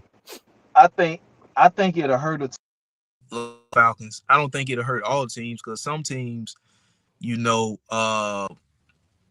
the Falcons, it's still early. So, like you said, you don't want to buy when it's still early and you still, figuring things out. You know what I'm saying? Because that may hurt you. You know what I'm saying? Yeah. But that's not gonna hurt all teams. Some teams need that bye later on in the season so they can, they can finish strong down the stretch. But for a team like Atlanta, I think it's gonna hurt. If I was Atlanta, I would even though I know we ain't got no control over when we get buys or whatever, but if I was an Atlanta fan, I would much rather have a bye around week 10 or 11. You know what I'm saying? Week 5. Yeah. Jamie, what do you think? Do you think that that's going to hurt the Falcons there with that early bye week? That totally varies by team. I mean, it's week 5 and they had a bye week. I mean, in the last 12 years, the Bears have only won twice after a bye week. So there are some teams that just don't, and that's, from week 5 bye to week 4, like 13 bye, 14 bye. It really depends on the team. fun fact: the Falcons are actually above the Browns for least amount of yards allowed, Wow. and they are tied for second least touchdowns allowed. So that defense has really come on board. It goes Falcons and Browns and Texans. The least amount of touchdowns allowed is the Broncos defense, unsurprisingly. Yeah, We talked about this we talked- preseason that they're going to be fantastic. I actually said on the podcast with Ralph on Monday, I would give up if Patrick Surtain Jr. ever became available, the thought of him and Baker Mayfield, him and Antoine Winfield Jr. on the same. Oh my God, can you imagine? You'd You'd never be able to throw it. No, I would give up a first round pick. I would give up Jamel Dean and a second round pick for him. That's a lot. I don't care. But He is. the problem is those trades never work for cornerbacks, right? Like, think of the blockbuster cornerback trades we've seen, because we've seen a lot of them over the right. Bailey, that was a big one though. Remember that? Yeah, but that I'm talking about the more like last 10, 15 years ones, right? So you got Darrelle Revis, which was okay until it wasn't. You have he got traded twice, right? No. Yeah, I'm talking about the Jets, away from the Jets. And then you got what's the name? Josh Norman to the Redskins. To the Redskins, right? That didn't pan out for much. I mean, he was pretty good there, but like, it's very rare that the cornerback is the thing you need, and the teams that get to a point that hold on. Ralph, let me ask you about that, because I never understood that. Why did you guys give up on him? Who, Josh Norman? Yeah. No, actually, we didn't. If I'm not mistaken, I think he ended up firing his agent after he got traded, because he tried and wanted to stay in Carolina. Oh, wow. But his agent was something going on with his agent where his agent got him moved.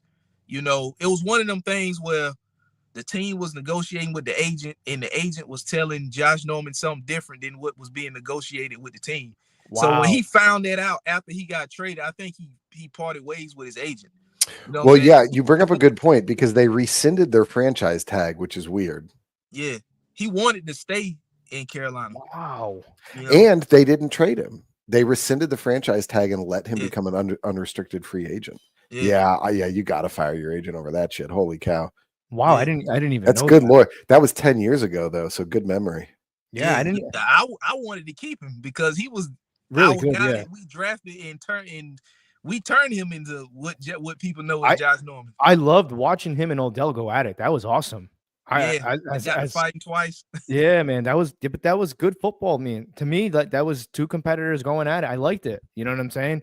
I think Norman got the better of Odell, because Odell at the end mainly just lost his cool and almost decapitated him. Crashed out. Yeah. And that's the game that Odell got hit in the side of the face when he is that the game where he got hit with the kicker's net? You guys remember? I do remember that game. Yeah, that was the game. Yeah, because I remember that happening. I don't remember which game it was. Yeah, I think that was the game. He's from South Carolina. You know, he wanted to stay. Went to Coastal Carolina. Yeah. Yeah, that was a good game though. But to be fair, you guys got him back in 22. Yeah, but he wasn't the same. Nah, that's like Cam. It's like when Cam Newton returned to Carolina. It just wasn't. Man, I forgot that you guys also lost Captain Munnerlin. Yeah, to the Vikings, right? Yeah. Yep. It was to the Vikings. I think the only that came back that was really close to what he was when he left was Julius Peppers. Yeah, Julius Peppers. Are you talking about Bears legend Julius Peppers? Oh no, that's right. What about do you remember the story behind that trade? No. Or how they signed him? He did an interview like maybe 2 or 3 years about it, and he talked about how the Bears like flew him out, and the way that they like basically talked about what they expected and how they wanted to see the team build around him and all that. And he was like, I'm trying to remember, there was some other team that wanted him, and we basically like jumped in and flew him out at like midnight, like right when the deadline started. Mm-hmm. And basically he was up in the air when everyone would want to be calling him. So he didn't have any reception because this was in the pre-planes having Wi-Fi days. So we were pitching him on the plane so nobody else could talk to him. And by the time he landed, they'd convinced him. Huh. Well, he played for the Packers too. So he was kind of up and down with the NFC. I mean, the NFC North there. He played for the Packers for a little while. Yeah. Played for you guys, and then he went back to Carolina. Was he first ballot? He was first ballot, wasn't he? I don't know. I don't know. If not, I think he should have been. If not, I Yeah, mean, 'cause he's he was in a- now, and he hasn't been retired that long, so it has to have been like. Yeah, because he was a menace, dude. He Oh, was a man. menace. J Pep, man, I remember him. He was a butt killer too. You guys, it's funny because the Bears signed a lot of former Panther players. Machine Muhammad.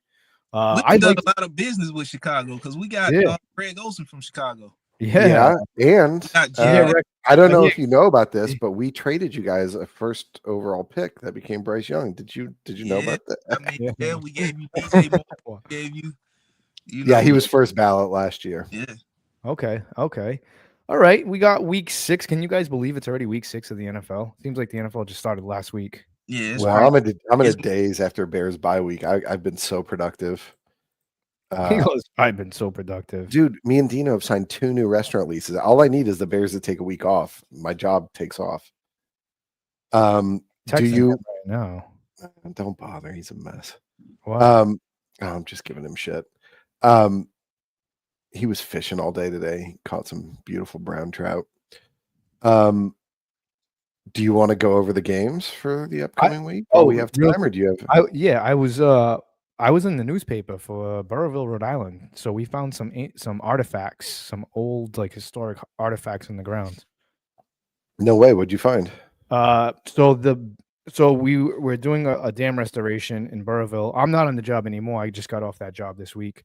But we found an old so this is an old mill that used to develop the World War II uniforms. And you said you're doing a dam restoration? Yes. Oh, I'm seeing a spin-off podcast, Damn U2 Restoration. There you go. Yeah. So if you could probably pull it up, Jamie. It was on today. The Burrillville. I'm not, like I said, I'm not from that area. Burrillville Dam Restoration. I'm sure just put in Burrillville, Rhode Island, or Harrisville, Rhode Island Dam Restoration. And we found some pretty cool stuff. We found an old turbine, some old. Wait, what am I searching? One more time, sorry. Burrillville, Rhode Island Dam Restoration. Burrillville. I have no idea how to spell that. I'm going to guess B-U-R-R. Yes, Burrillville. We were actually in the paper today. It was pretty cool. That's not the first time I've been in the papers for construction projects. But yes, and I found old weird stuff shows up. You don't want any of that, Red. It's not related to you, but someone has your name and has some court records. No, I'm serious. Wait, no, he's 64 years old. I'm pretty sure it's not you. No, that's not me. But, my name is not in the paper. But you said you were in the paper, so I searched it with your name. What do you? No. Just put in Burrillville, Rhode Island construction project. Right. I'll find it. I was just looking for your name. No. And they actually found some other stuff too in the woods. So apparently, real quickly, because I know this is going to get off topic, but it's funny. Jamie, I will send it to you. So it was on Facebook, and somebody showed me. So Burrillville has a lot of a wooded area, and somebody has some gaming cameras. Well, for hunting and stuff to see the deer, and they apparently caught a young man, probably in his mid-20s, and an elderly gentleman, and it didn't record, it just takes stills. And the older gentleman apparently helped the younger gentleman with his trousers, if you know where I'm going with this. And yeah.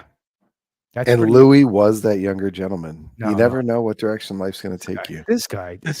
All right, let's do some games. Let's talk about some games.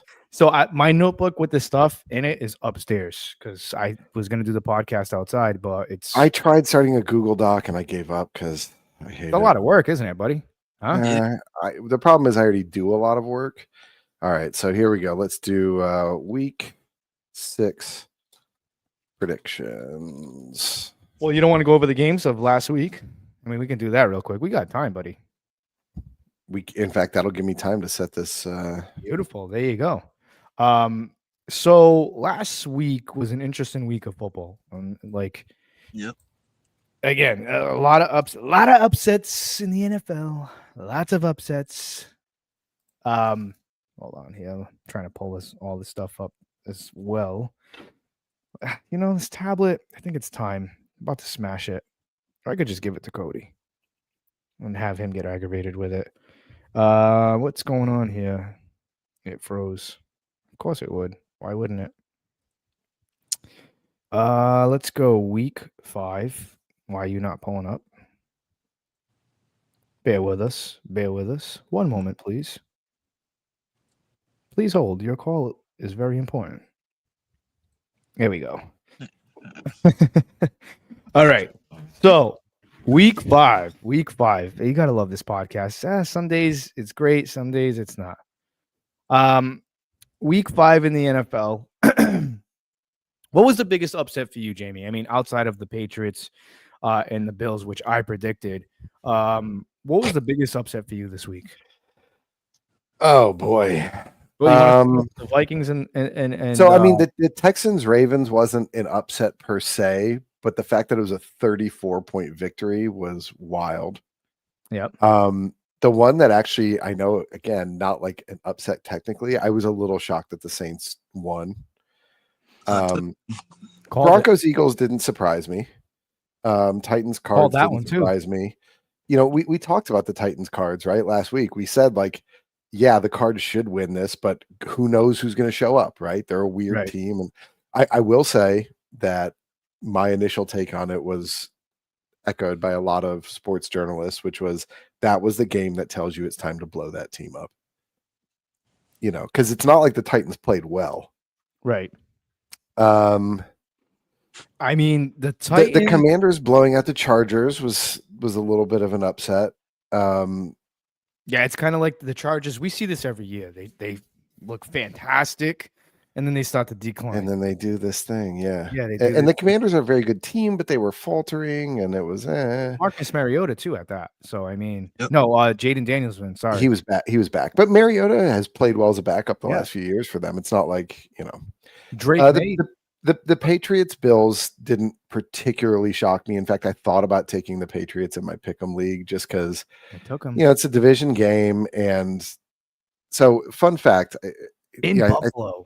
I think when I was still in the back waiting, Ralph said, you know, I'm not taking the Bills to lose back-to-back in this way. The Bills lose back-to-back this way right at this point in the season every year. So you think they lose to the Falcons? They did it last year. They did it year before last. They did, and they only ever have 1-2 game losing streak in a year, and it's always somewhere between like weeks 4 and 7. Damn. So I had the luxury of, while you guys were talking, getting to like research everything you were saying, which I absolutely loved. That was super fun. And I pulled that stat up, and it blew my mind. I was like, really? Because I thought it had probably been a couple years since the Bills had lost back to back. Nope. It's every year, and it's right around this time, and it's always just the two. I'm about to put a parlay together. I'm taking the Falcons. No, I mean, what about? I really hate saying this. The Colts. What was the old saying you used to say? So I can't really say it anymore because I actually went to church Sunday, and it's something that I'm going to continue doing. Jamie, what was the old saying you used to say about when a team really dismantles the other team? They did what? They beat them soundly. No, that wasn't it. That wasn't it. I don't know if Ralph. I don't think you were there. They beat the brakes off of them. I'm just going to. That wasn't that either. Was it built the ass? No. That's a Louis thing. That Louis likes saying that. Belt to ass. It was because it's like I said that I'll go back to that when the Falcons lost to the Panthers like that, it looked like it reminded me of, you know, here's an analogy I'll use. It reminded me of, you know, like the Panthers beat the Falcons like the Falcons were the son and the Panthers were the mom, and the Falcons went into the person. You want to say why don't you just say beat him like a redheaded stepchild? Nah, I just didn't think of that. What about rode him like a rented pack mule? Nope, they just belt to ass. It was like they caught a whooping, belt to ass. Like it was Atlanta walked on that field, and Bryce Young and the Panthers took their belt off right away and just snatched them up and just belt to ass, dude. Just that was a bad win. And you can kind of say the same thing for the Indianapolis Colts and the Las Vegas Raiders. I mean, Las Vegas is a joke. I'm sorry. The team is a joke. The Raiders, I'm going to go ahead and say this. The Raiders should have never moved to Las Vegas. Maybe the Very Chargers. controversial take that everyone agrees with. Yeah. Well, no, I'm just saying there are some people like, no, you could see the black hole in Vegas. No. If any team should have moved to LA, it should have been I Raiders. agreed with the Rams or the Raiders or both. You wanted two teams in LA, it should have been the Rams or it should have just been the Raiders. Because if you go to those Ram games, it's 90% of the opposing team. There's no Ram fan base there. There isn't. So, I mean, to take a team like the Raiders and move them to Vegas, I guess that was an owner thing, but still, that should have never been allowed. I'm sorry. When I think of the Raiders, I think of LA or I think of Oakland. That's it. The Raiders belong in California. That's just my opinion. Like the Chargers, the Las Vegas Chargers, I don't know. I don't like a team in Las Vegas, but I get why they do what they do. But Indianapolis, a 40 burger on Las Vegas.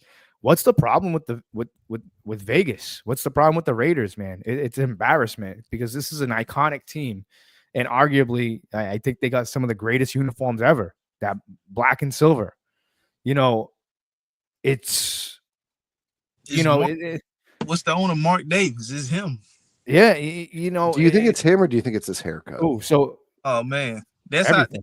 That haircut is offensive to that's how all they played senses. Sunday. They Tony played like says Tom Brady. They like his haircut. That's how they played Sunday.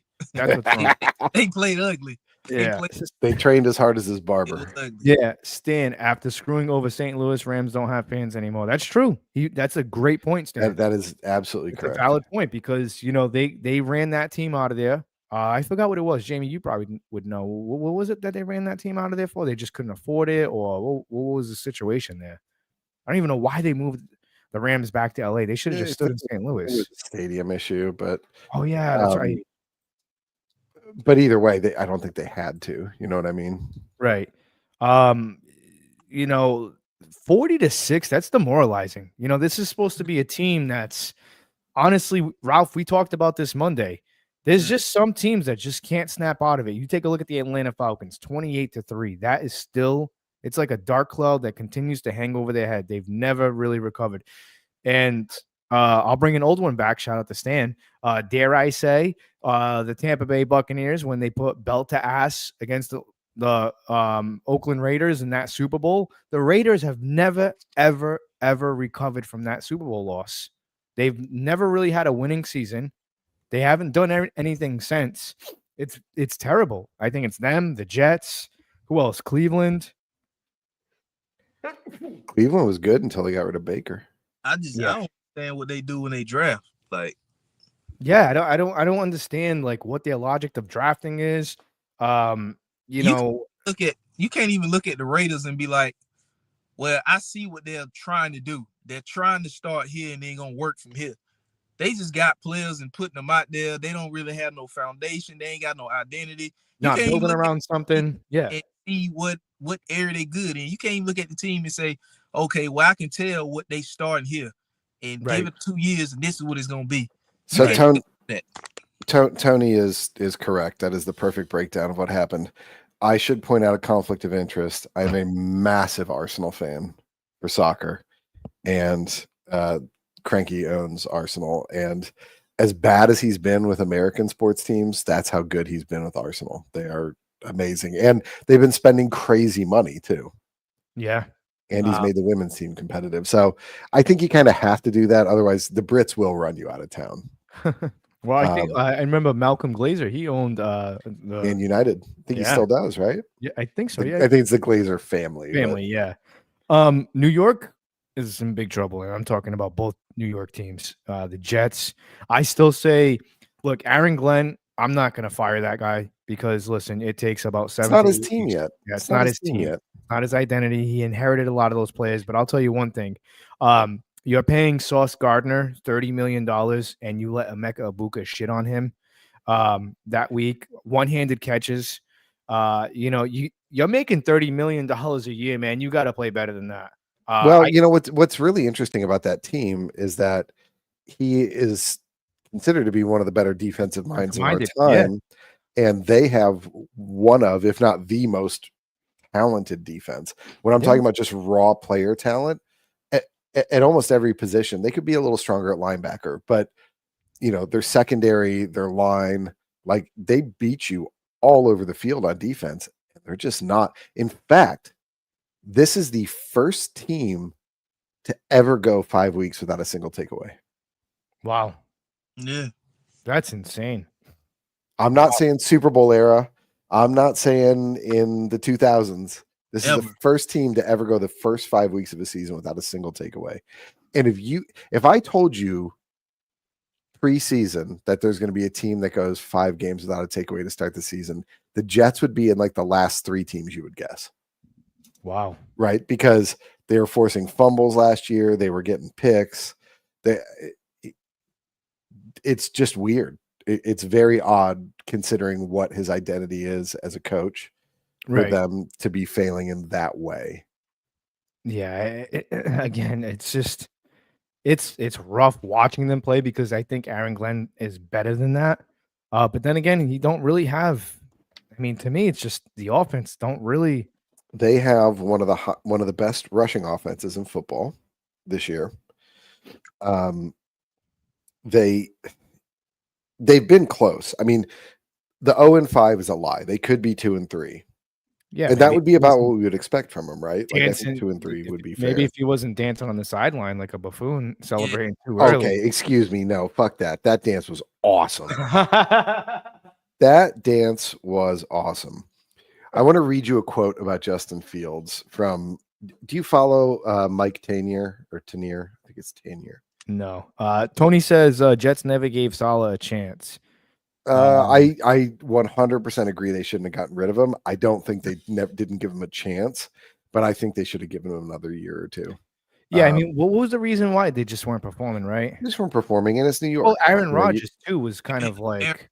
Well, and but it wasn't his call to bring in Aaron Rodgers. Everyone knew Aaron Rodgers shouldn't have fucking been there, and then Aaron Rodgers did what he does every time he goes to an organization. See what happens. He starts. Yeah, but seriously, even if I wasn't a Bears fan, and even if I didn't hate him for being an idiot and a total meathead, you don't let players come in and make decisions like that. Hey, you need to bring this guy and that guy, and this coordinator who sucks everywhere and can't do shit. He's the only guy I'll listen to, and blah blah blah. You'll notice that he went to Pittsburgh, and Tomlin was like, "This is my fucking city. This is my fucking team, and we're not doing it that way." And weirdly, it's working. Yeah, the guy is immensely talented, unquestioned first ballot Hall of Famer. He's one of the best quarterbacks of all time. But you can't let him run teams. Yeah, this LeBron shit. It might work in basketball where you got 5 guys out there. It's not going to work in the NFL. Jets, and they should have probably hired an offensive minded guy. Usually, like you said, the Jets defense was already pretty good. They had solid pieces. So if you bring in a good defensive coordinator and bring in an offensive minded head coach, that pretty much would balance the team out. But when you bring in a defensive minded guy as the head coach, when you already got a decent defense, that does nothing for the offense. So I generally agree with you, except for the fact that their problems aren't as much on offense. They're putting up points. They're putting up yards. Well, are the points coming during garbage time? Are the yards? No, although I read an interesting stat from Aaron Schatz. They're third in rushing right now in the NFL, but they're 28th in passing. They're averaging only 170. Well, and that's the quote that I was going to read you. And this was from Mike Tanier.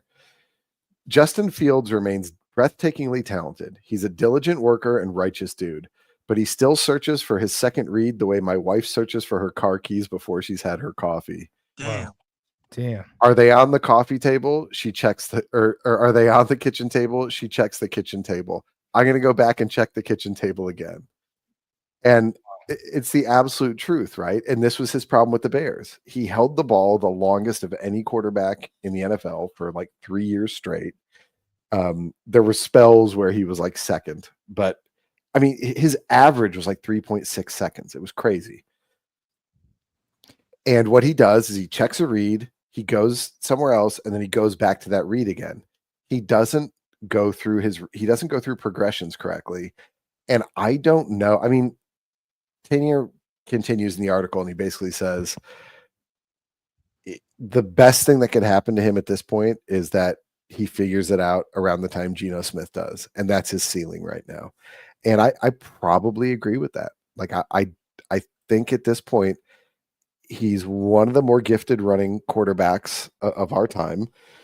And when he sees a guy in the right place, he can put it on a rope to him 30 yards out. Like he's got the arm. It's the decision making. And it's, I mean, God, my wife has probably heard me scream at the TV, take the check down, at least 500 times. Right. And Caleb has the same problem at times, but we're hoping he gets past that with Ben Johnson. But Justin Fields, I mean, this guy is what? He's in his fifth year or sixth year? I think fifth year. Yeah, it's fifth year. 3 with the Bears, 1 as Steelers last year, backing up Wilson. You cannot still be making that kind of mistake. And I'm always going to love the guy. I'm always going to want him to do well. But I'm at a point now watching him where, like, I watched that Jets game and I was like, dude, how? Yeah. Come on. Surely by now you take the guy 7 yards in front of you. It's like 2nd and 8. Just throw it to him. But I think part of his problem is he ain't been with an offensive minded guy that could work with him on that. When he was with Chicago was defensive minded. That's what we know the Bears for. We know the Bears for defense. You know what I'm saying? When he left Chicago and went to Pittsburgh, that was defensive minded. You know what I mean? Now he's left Pittsburgh, and now he's in New York with Aaron Glenn, another defensive minded guy. So he's never really been nowhere where it was an offensive minded guy there to kind of help him work them mistakes out. Yeah, but you still got an OC, and you still Eberflus was not the guy, right? Like I'm sure you saw in the offseason the thing that Caleb said about him, and he said it respectfully, but he said he was a little shocked that no one taught him how to watch film and no one watched film with him. And I saw some old school guys saying, like, no one should have to teach you how to watch film. Watch it yourself. That's what you're supposed to do, blah, blah, blah. But at the level of analytics that's in the NFL right now, that is malpractice for nobody to be sitting down and walking him through game footage. Bears equals defense and run game always. Well, kind of. Our run game's not great right now, but our passing game's pretty good. All right. Let's get these predictions going. I got a little chart going. I built both a template, which I will send to you and Dino, and I've got week 6 here. I'm going to gather up all the picks and stuff like that. I just got to find some time. Hold on real quick. Before we do, I want to shout out to grab a water while you do this. Beautiful. Shout out to DJ Ups, man. He's doing a great thing. Costumes for kids. He's trying to hit this goal for $600. I've donated. I'm actually going to make another donation tonight because, like I said, I won a pretty decent amount in FanDuel, so I'm going to give back. I think that's the only right thing to do. Just again, it's worth it because I was one of those kids that didn't have a costume growing up sometimes, and that sucks. We've all been there. So DJ Ups is doing a costume for kids. You can win an autographed jersey. So, and the way that works is if you donate $10, you get a raffle ticket. I believe if you donate $20, you get 5 raffle tickets or something like that. Doesn't matter. Whatever you can donate, that's what matters. Whatever you can donate, you can put yourself in a drawing. You can win a Kalijah Cansey jersey, an Antoine Winfield jersey, a Brad Johnson jersey, and the New York Yankees player. I really should know who it is, but they're all autographed. You have a chance to win one of those jerseys. And like I said, if you want, go to his Facebook page, Jay Pringle. There's a link there for costumes for kids, or you can just go right on his Instagram, DJ Ups, DJ UPS, and you can click on the link there.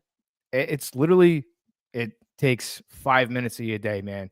Like I said, it's for the kids.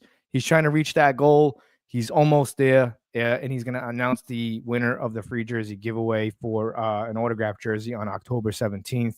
I want to make sure he hits that. Like I said, it's a good cause, and like I said, it's for the kids, man. So again, go to his Instagram page, his Facebook page, DJ UPS. The link is there. I will continue to post that link in my story weekly. All right, man. Let's kind of get to it. I think Jamie's still getting his water, if you will. But it's going to be an interesting week of football. Jamie, you there? I can hear you drinking. I'm here. We've had nothing. Well, that's not me drinking. That was me scooting my chair in. We've had nothing but interesting weeks of football. It feels like. I feel like we had this conversation around this time last year, right? Where we're like, man, the year's starting to get weird. Yeah, but look at that right there, buddy. See that right there? Bucs. 4 of first 5 wins decided in last minute. Let's start off with the Bucs and 49ers. Well, hold on. If we're going to do predictions, we got to do them in order. You got to let me call them. Okay. You got it, man. We're starting with tomorrow night, Eagles and Giants. This has got to be Eagles, right? I mean, you're going to take the Eagles? I'm taking Eagles, no question. All right, Ralph, who do you got? I'm going with Philly. I don't know when the last time the New York Giants won a Thursday night game. When was the last time Philly lost 2 games in a row? 2023, I think. Was it 2023? Well, there's a lot of issues right there. So we have a little bit of time. Let's talk about that real quick. So with this Eagle team, I think there's issues in the locker room. Obviously, AJ Brown being behind that. Ralph, me, you, and myself have talked about this on Monday. There is an issue. 2023 weeks 13 and 14. Yeah. All right. There is an issue there, and I'm gonna say, and I'm not gonna get too much into depth. If I'm the New England Patriots and Mike Vrabel, you saw what Drake May did with what he has. Stephon Diggs had a really good game, but he's not the old Stephon Diggs. If I'm the New England Patriots, you're 3-2 right now. You're 1 game behind the Buffalo Bills. You got to keep the heat on. You got to put the pressure on. I'm calling Philadelphia, and I'm trading for AJ Brown. You have to trade for AJ Brown. He doesn't want to be in Philly. Ralph, you and myself have talked about this. He's the type of guy that wants the money, but he wants the statistics. He's not really getting the statistics. Yeah. But unfortunately, Philly is not that type of team. They have a very it's through Saquon and Jalen. Whatever they want to do, and then it's wide receiver. Then it's, you know what I'm saying? They could go and trade AJ Brown, and they'll be fine because they still have Saquon. They still have Goddard. They still have Jalen Hurts. They still have that defense, and they still have what's his face? Devontae Smith, I think, is probably a relevant name to point out there. But you get what I'm saying? Go ahead. As a Chicago Bear fan, let me ask you this, because I brought this up Monday. I said if the Philadelphia Eagles get rid of AJ Brown, could they still keep pace replacing AJ Brown with a wide receiver like DJ Moore? That's you, Jamie. Sorry, say again. If by you being a Chicago Bear fan, yeah, DJ Moore, if the Eagles move off of AJ Brown, could the Eagles still keep pace replacing AJ Brown with a wide receiver like DJ Moore? Could they? Yes. DJ Moore has the highest open percentage on routes by like 15%. He's open on like 96% of routes, but the Bears just aren't going to do something like that. Well, no, he's just saying, like, if you were to put DJ Moore, if you were to put DJ Moore, so an unselfish receiver who keeps his mouth shut and doesn't cause problems in the media is brilliant when you need him to be brilliant, has automatic hands. Chris Godwin. Well, Godwin's caused some trouble in the media. That was his wife. That was his wife. So, I mean, I don't know what the answer is there. I think it's fine for them to move on from AJ Brown. I also think that we're doing the thing a lot of people fall prey to, and I saw a great comment on this the other day. It said, we need a wide receiver diva meter to know exactly how far up we are on the diva drama of like. Theo would have broke that, buddy. Right. Because, but all these guys, they do this shit and then something happens in the next week. Look at Tyreek, although that's, oof. I don't know if you saw that his divorce stuff.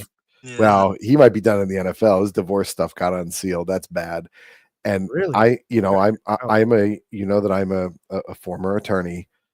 My general rule always in life is don't believe anybody, presume everyone's lying, and wait till you have proof. But this guy has been, I mean, when he was in Oklahoma, he got suspended for domestic violence. Yeah. This has been a continuing aspect of his life. I think the files just got unsealed like early this afternoon, and the accusations are brutal, dude. Like very bad. And like I said, I always take any accusation like that with a grain of salt because people are trying to get back at each other. They're trying to screw each other over. They're trying to ruin each other's names. They're trying to get money, whatever. And I don't mean don't believe women. I mean that anyone who accuses anyone of anything, you should always be suspicious. Right.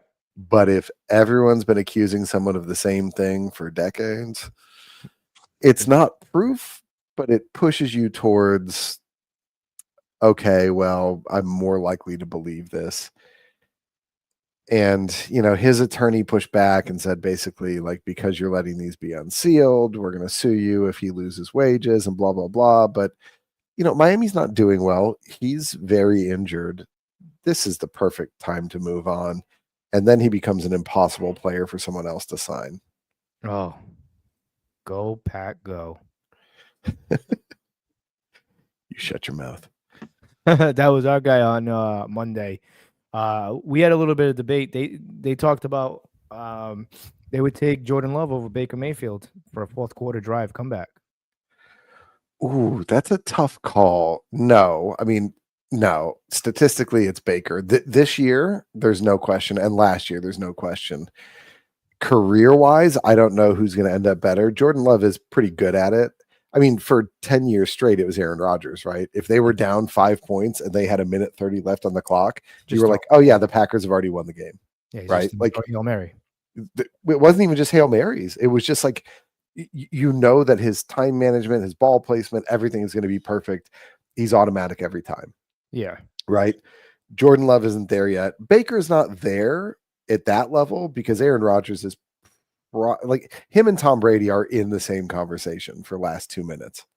And I don't think anyone else in the modern history of the game is in that conversation, including Patrick Mahomes. Yeah, I like this comment here from Tony. Baker's toughness, Love. It's Baker. Baker over Love without hesitation. Without hesitation. I've seen Baker in 5 years, but yeah. Baker, he's a tough bastard, and he talks a lot of shit and he backs it up. But back to the Eagles and Giants. Look, he's like if Johnny Manziel could play football. Well, this is why. You know what? I'm glad you brought that up because I've been trying to tell people this. Mike Evans was so dominant for Texas A&M because he had a quarterback like Johnny Manziel. And Johnny Manziel, they both complemented each other. But did Mike make Johnny look good? Absolutely. He made him look very good. But I think that's why Baker and Mike have such a great chemistry because I feel like Baker kind of has like that persona like Johnny Manziel. You know what I'm saying? Outside of the issues. Well, he did have an issue a little bit here and there. But I will say this. I think that's why they have such a good chemistry because their play styles are very similar. But as far as when it comes to the Giants and Eagles, the Eagles, believe me, I'm on board. I'm a Bucs fan, buddy. I'm on board with that. I'm going to take the Eagles. I'm not going to take this upset with the Giants, but I will tell you what. If the Giants manage to upset the Eagles tomorrow night, that team is going to collapse. When I say collapse, I don't mean like, hey, this season's over. But somebody's going to have to – there's going to be hell to pay. Because to lose to the Broncos is one thing, but to lose to the Giants, especially with all the stuff kind of going on, with A.J. Brown and receivers are not getting their yards. Because we talked about this Monday, Ralph, how, these contracts, the way they're issued, man, is they're incentives. A lot of incentives in there. A lot of incentives that A.J. Brown's not going to get. So many catches. You get this many catches, you get an extra bonus. You get this many yards, you get a bonus. You get this, like, you know what I'm saying? A lot of these players, these contracts are full of incentives. And Make Then a once they're not getting these incentives, man, that becomes a problem. Yeah, you're still getting paid 19, 20 million, but I mean, I think 22, 23 million sounds a little bit better. You know what I'm saying? So I think that's AJ Brown's biggest problem. I don't even think it's money, really. I think it just goes back to the diva thing, right? Like, Could these be. incentives are fine, but rarely are the incentives at the level that it's going to change their lives meaningfully. You know, they can do 2 commercials and make that money. The problem is he can't do commercials right now because his name isn't out there other than him making a nuisance of himself. Yeah. I don't want to keep going on this, but it's, Yeah. I'm sure you guys already talked about it, but the Hail Mary, who was pulling who down, who stopped who from catching the ball, that was interesting. So Louis, you've got the Giants. No, I'm picking the Eagles. I'm not. Perfect. All right. We've got Broncos at Jets. My upset pick of the week, I'm taking the Jets. They can't lose forever. The Broncos have been faltering. Bo Nix is not looking as confident as he did last year. You're picking the Jets? Wow, this is your upset? I think the Jets figure it out at home this week. I'm going to be right there with you. I'm going to pick the Jets because you steal my well, it's not my upset pick. It's a pretty upset pick. No, I mean the Broncos 7.5 point. Jets are 0-5. Broncos are 3-2. Yeah, I mean. Oh wait, it's not in New Jersey. It's the Europe game. Yes, that's why I'm saying. We know how those crowds get. Maybe the Jets kind of feed off that. Those games tend to favor quarterbacks that can scramble because everyone's a little uncomfortable. Yeah, do I change to Denver for this? Maybe. I'm changing to Denver. My upset of the week is canceled due to location. Denver. Louis is sticking with the Jets. Ralph, who you got? I'm going with Denver. Smart money.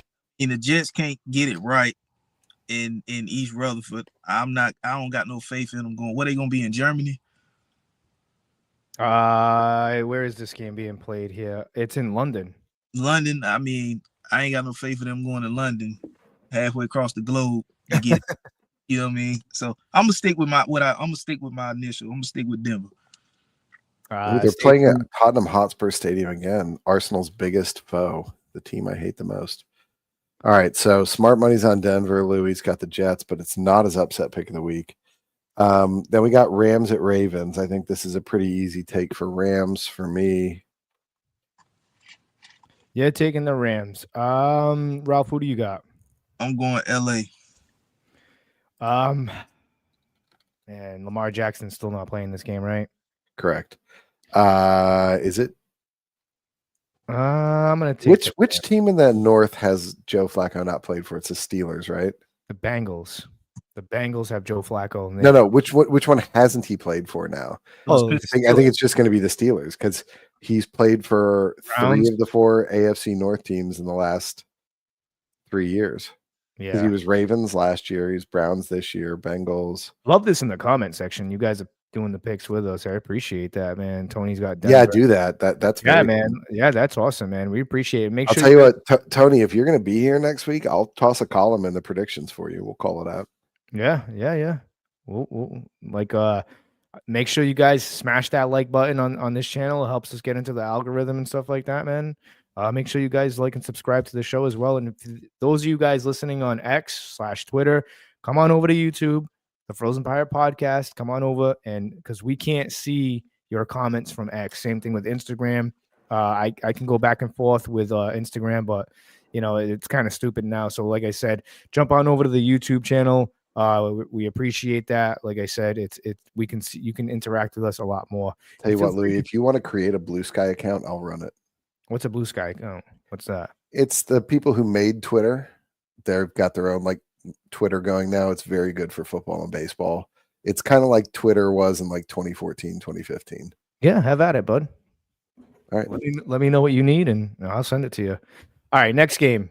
All right. Did you go Rams as well? Yeah, I went Rams. I'm not that stupid. All right. We got Cowgirls at Panthers. I'm taking Cowgirls.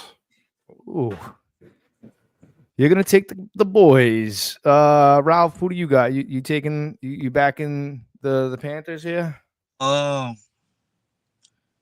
Yeah, I'm gonna take my guys at home this week. I think we gonna like I said earlier, we ain't gonna run for 200 yards because that's tough. But I think we now have figured out that's what we have to do. You know what I mean? We gotta be run first. I should clarify. I will be rooting for the Panthers, but I think that Dallas is going to win. We got a 49ers fan in here. Bag, Niner gang. Okay, man. Hey, how are you? Qué hey, bueno. Muchas yeah. gracias.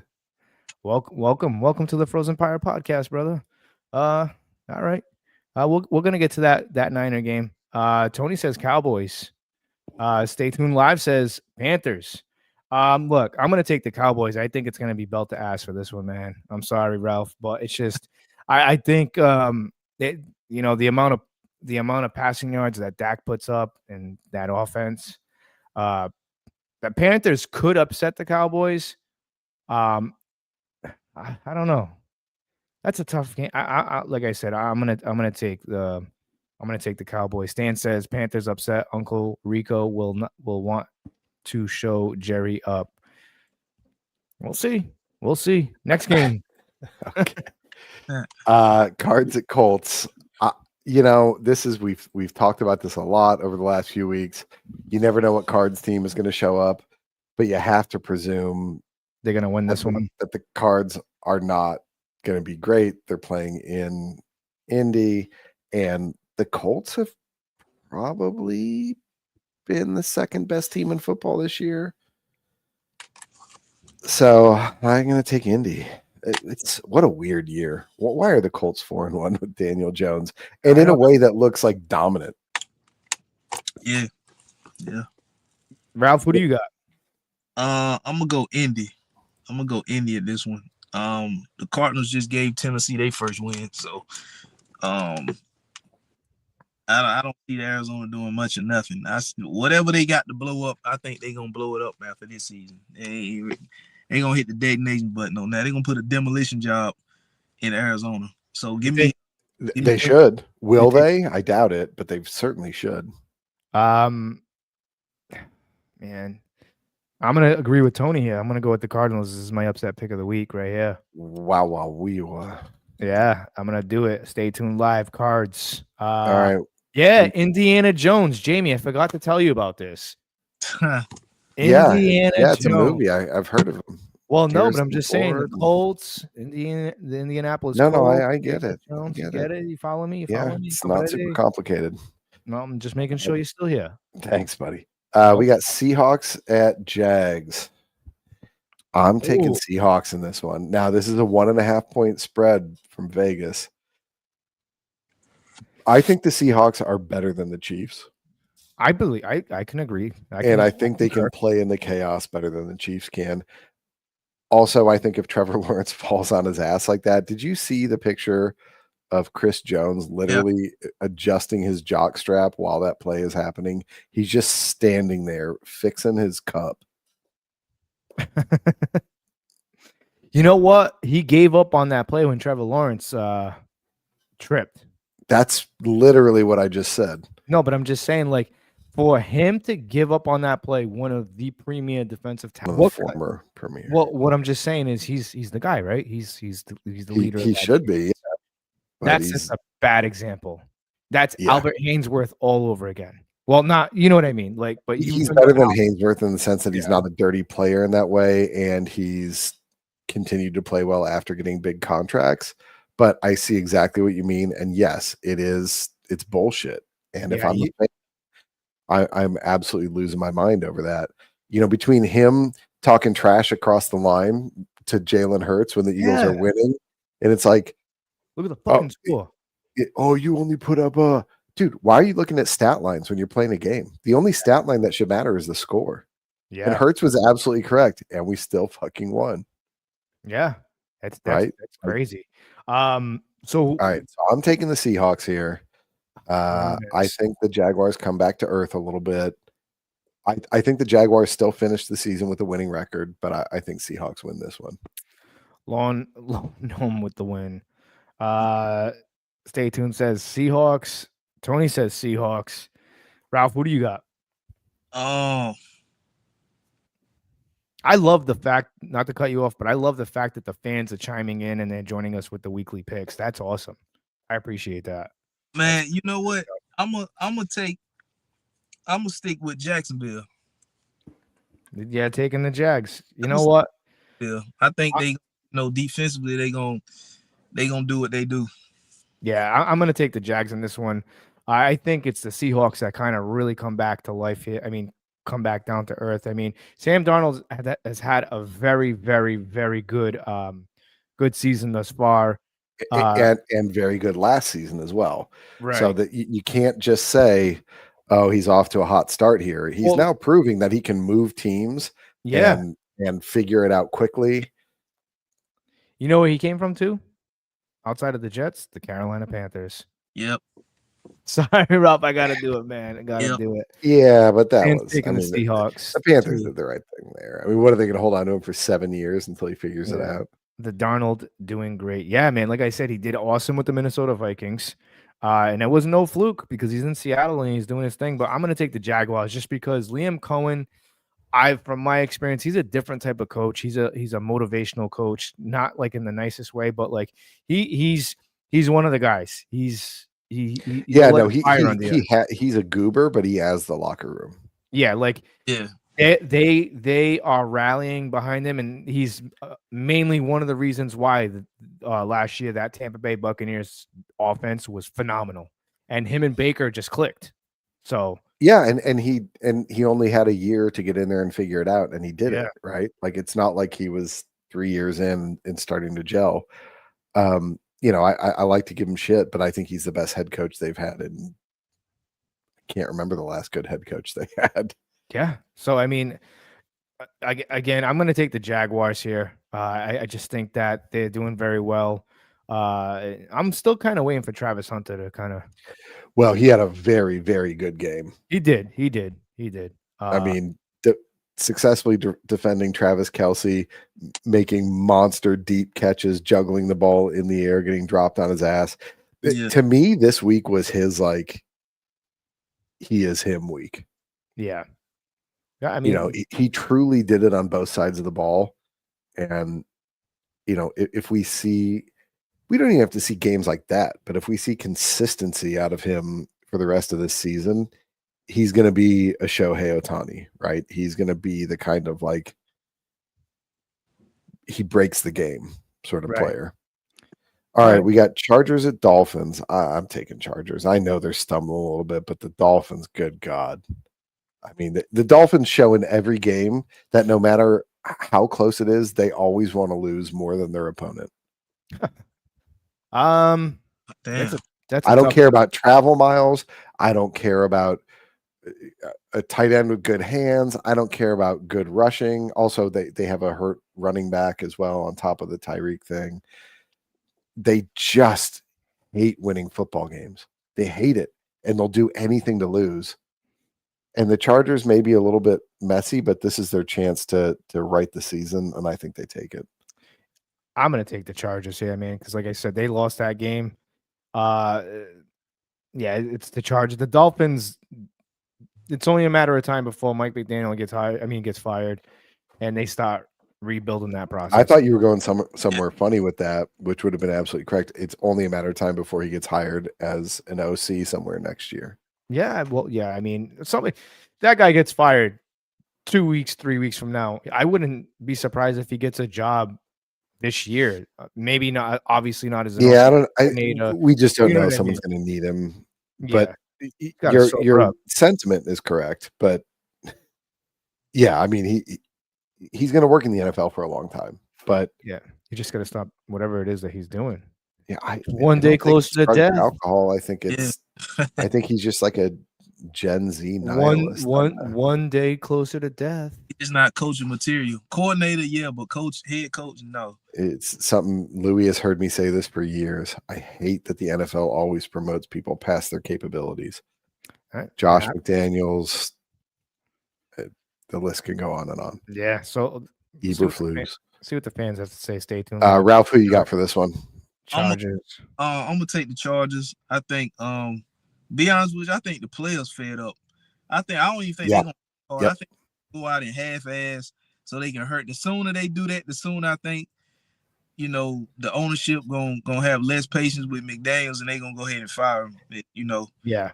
It's fun to be quirky and weird when you're winning, but when your team sucks, that quirky weirdness is just a distraction that nobody needs. Yeah. And then and you know, the quarterback that they should have drafted, Herbert. Well, yep. All right, we got Browns at Steelers. I'm taking Steelers. Ooh, you're going to take the Steelers, huh?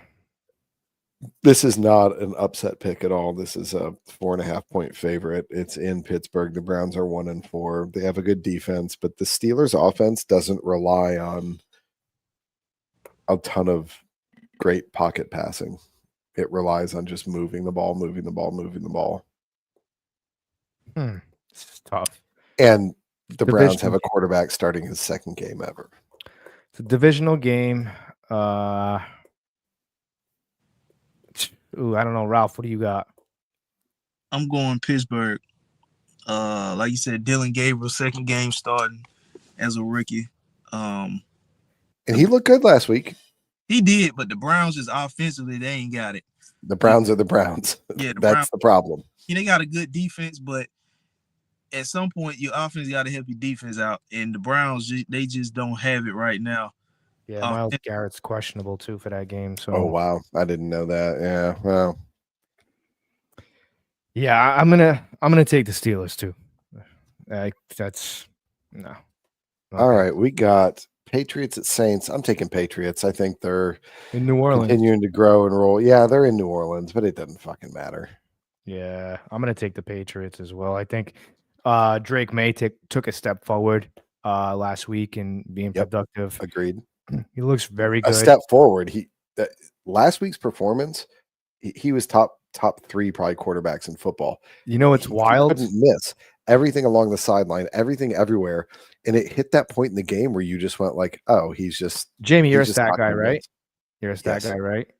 Look up Tom Brady's first 23 games and look up Drake May's first 23 games. I'm not doing that right now when we're doing picks. Well, it's pretty much the same. Yeah, I'm sure. It's just that's a more detailed search that requires me actually reading stuff and like getting into the.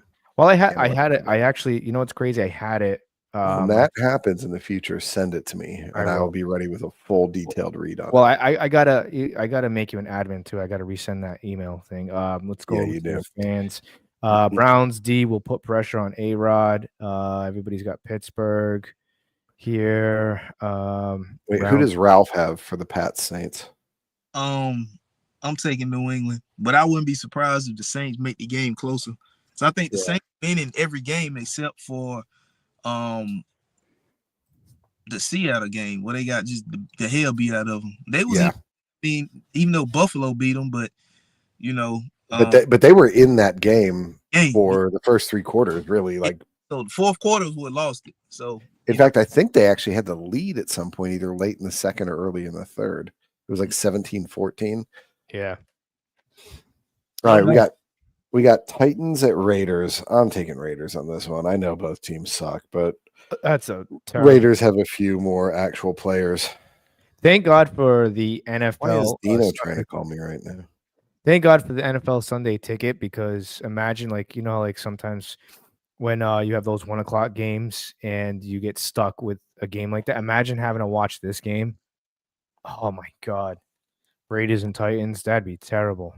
I'm gonna take the Titans here. Ralph, who do you got?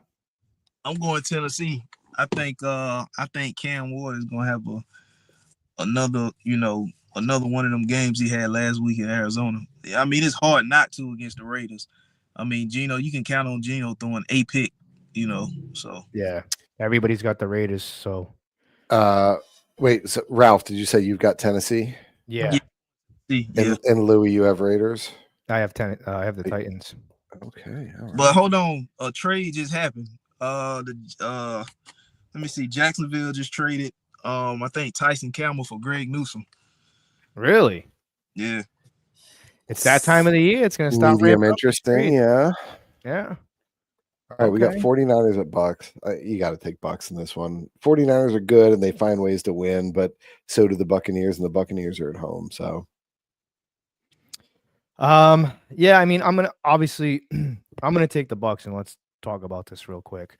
I just think that the Buccaneers and Baker Mayfield, what they're doing right now, it's special. I hope it doesn't fizzle out. But I think what I'm seeing from Baker Mayfield, getting comfortable, even last week against the Seahawks, dude, he's getting very comfortable in that pocket.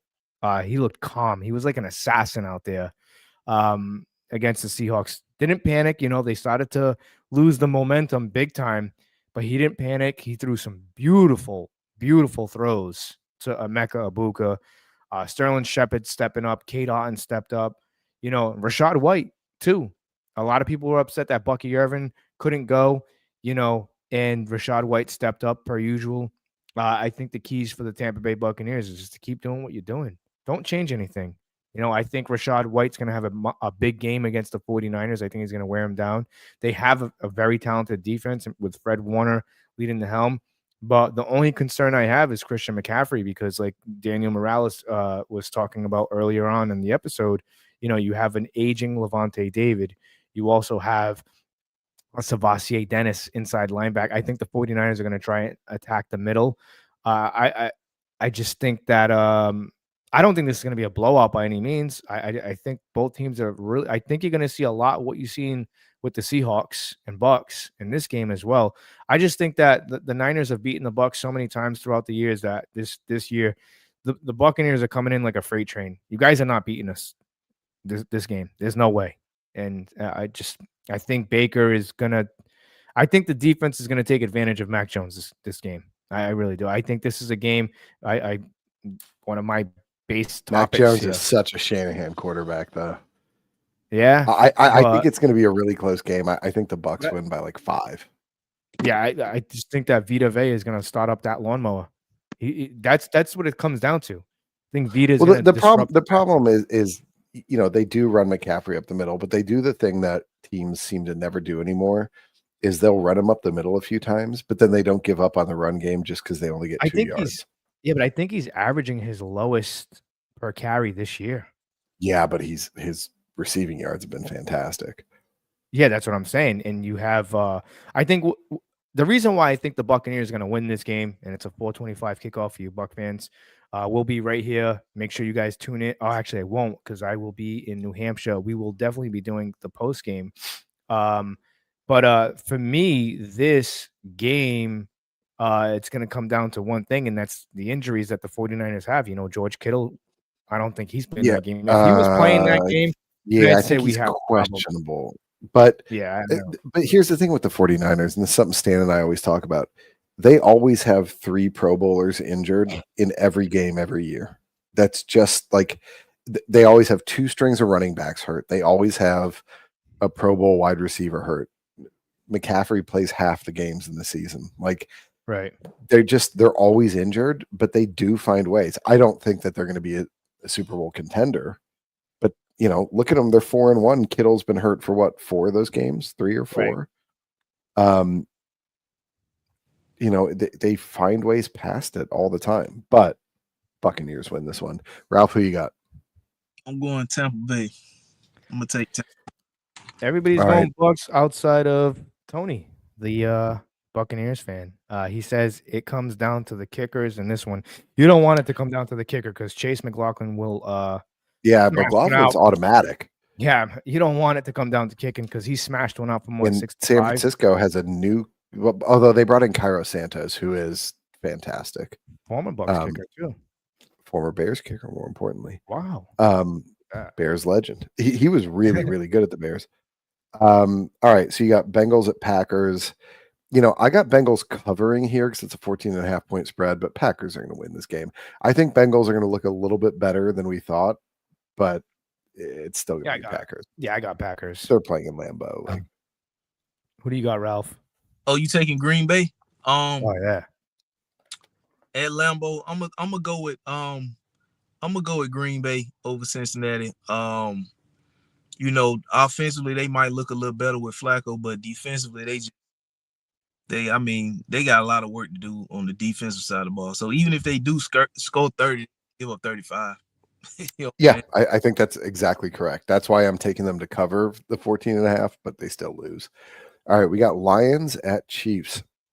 This is a gentle Lions. upset pick, but I'm taking Lions. Gentle, safe. I'm taking the Lions here. I mean, Chiefs, they haven't Chiefs lost are a 1.5. Chiefs are 1.5 point favorites. Don't care. Yeah, Lions have lost a step, but they're still so damn good. Yeah, that's what I'm saying. It's still scary. But the problem is every great unstoppable team from last year has lost like 5 steps. Right? The Chiefs are 2-3. The Ravens are 1-4. Yeah. You know, the Commanders are 3-2, and they were gangbusters last year. Yeah. Your dominant teams are the Colts and the Buccaneers and the Eagles, but the Eagles are not a great 4-1. Yeah, it's a questionable 4-1, unfortunately. Next game. Hold on. Hold on. I gotta hear Ralph. Well, no, he's talking about the Jags 4-1. Which one? No. Oh. I was saying I wanted Ralph's prediction before we go to the next game. Oh, Lions Chiefs. Yeah, Detroit. Give me Detroit. All right, we got Bills at Falcons. This is a really tough one to call, right? Because of that stat I mentioned earlier. Falcons defense has been phenomenal, and they are better than 2-2. I mean, they've figured some things out. Falcon, man. Yeah, I mean, that's the problem, right? It's like, but the problem is that this is the kind of game the Falcons win, right? This is the game that they look great in, that they generate false hope, and then they do Falcon shit. Yeah. So it's really hard. I'm taking the Bills on this one, but this is one of those games that the Falcons win it. In my head, I'm going to be saying, you idiot. You knew you shouldn't have taken them. Yeah, I know what you're talking about. Ralph, what do you got? I'm going Buffalo. Bills Mafia. Yep. Let's go Buffalo. And then we got a big game on Monday night. A big game Monday. This is almost always a guaranteed victory for the Bears. They always win when they play at FedEx. Really? But they never win after a bye. However, in the last 12 years, they've only played one Monday night after a bye, and it was a win. And I believe it was against the 3-2 team as well. I'm taking the Bears here.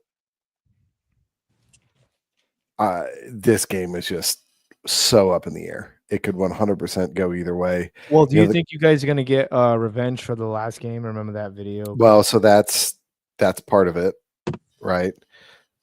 Bears fans travel well. Commanders fans haven't fully reawakened yet, so you're not getting that level of home field advantage.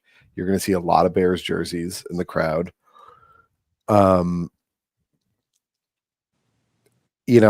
This is one of those games that if I'm not a Bears fan, I take Commanders, but I think to myself, I can see the Bears winning this, and it wouldn't surprise me.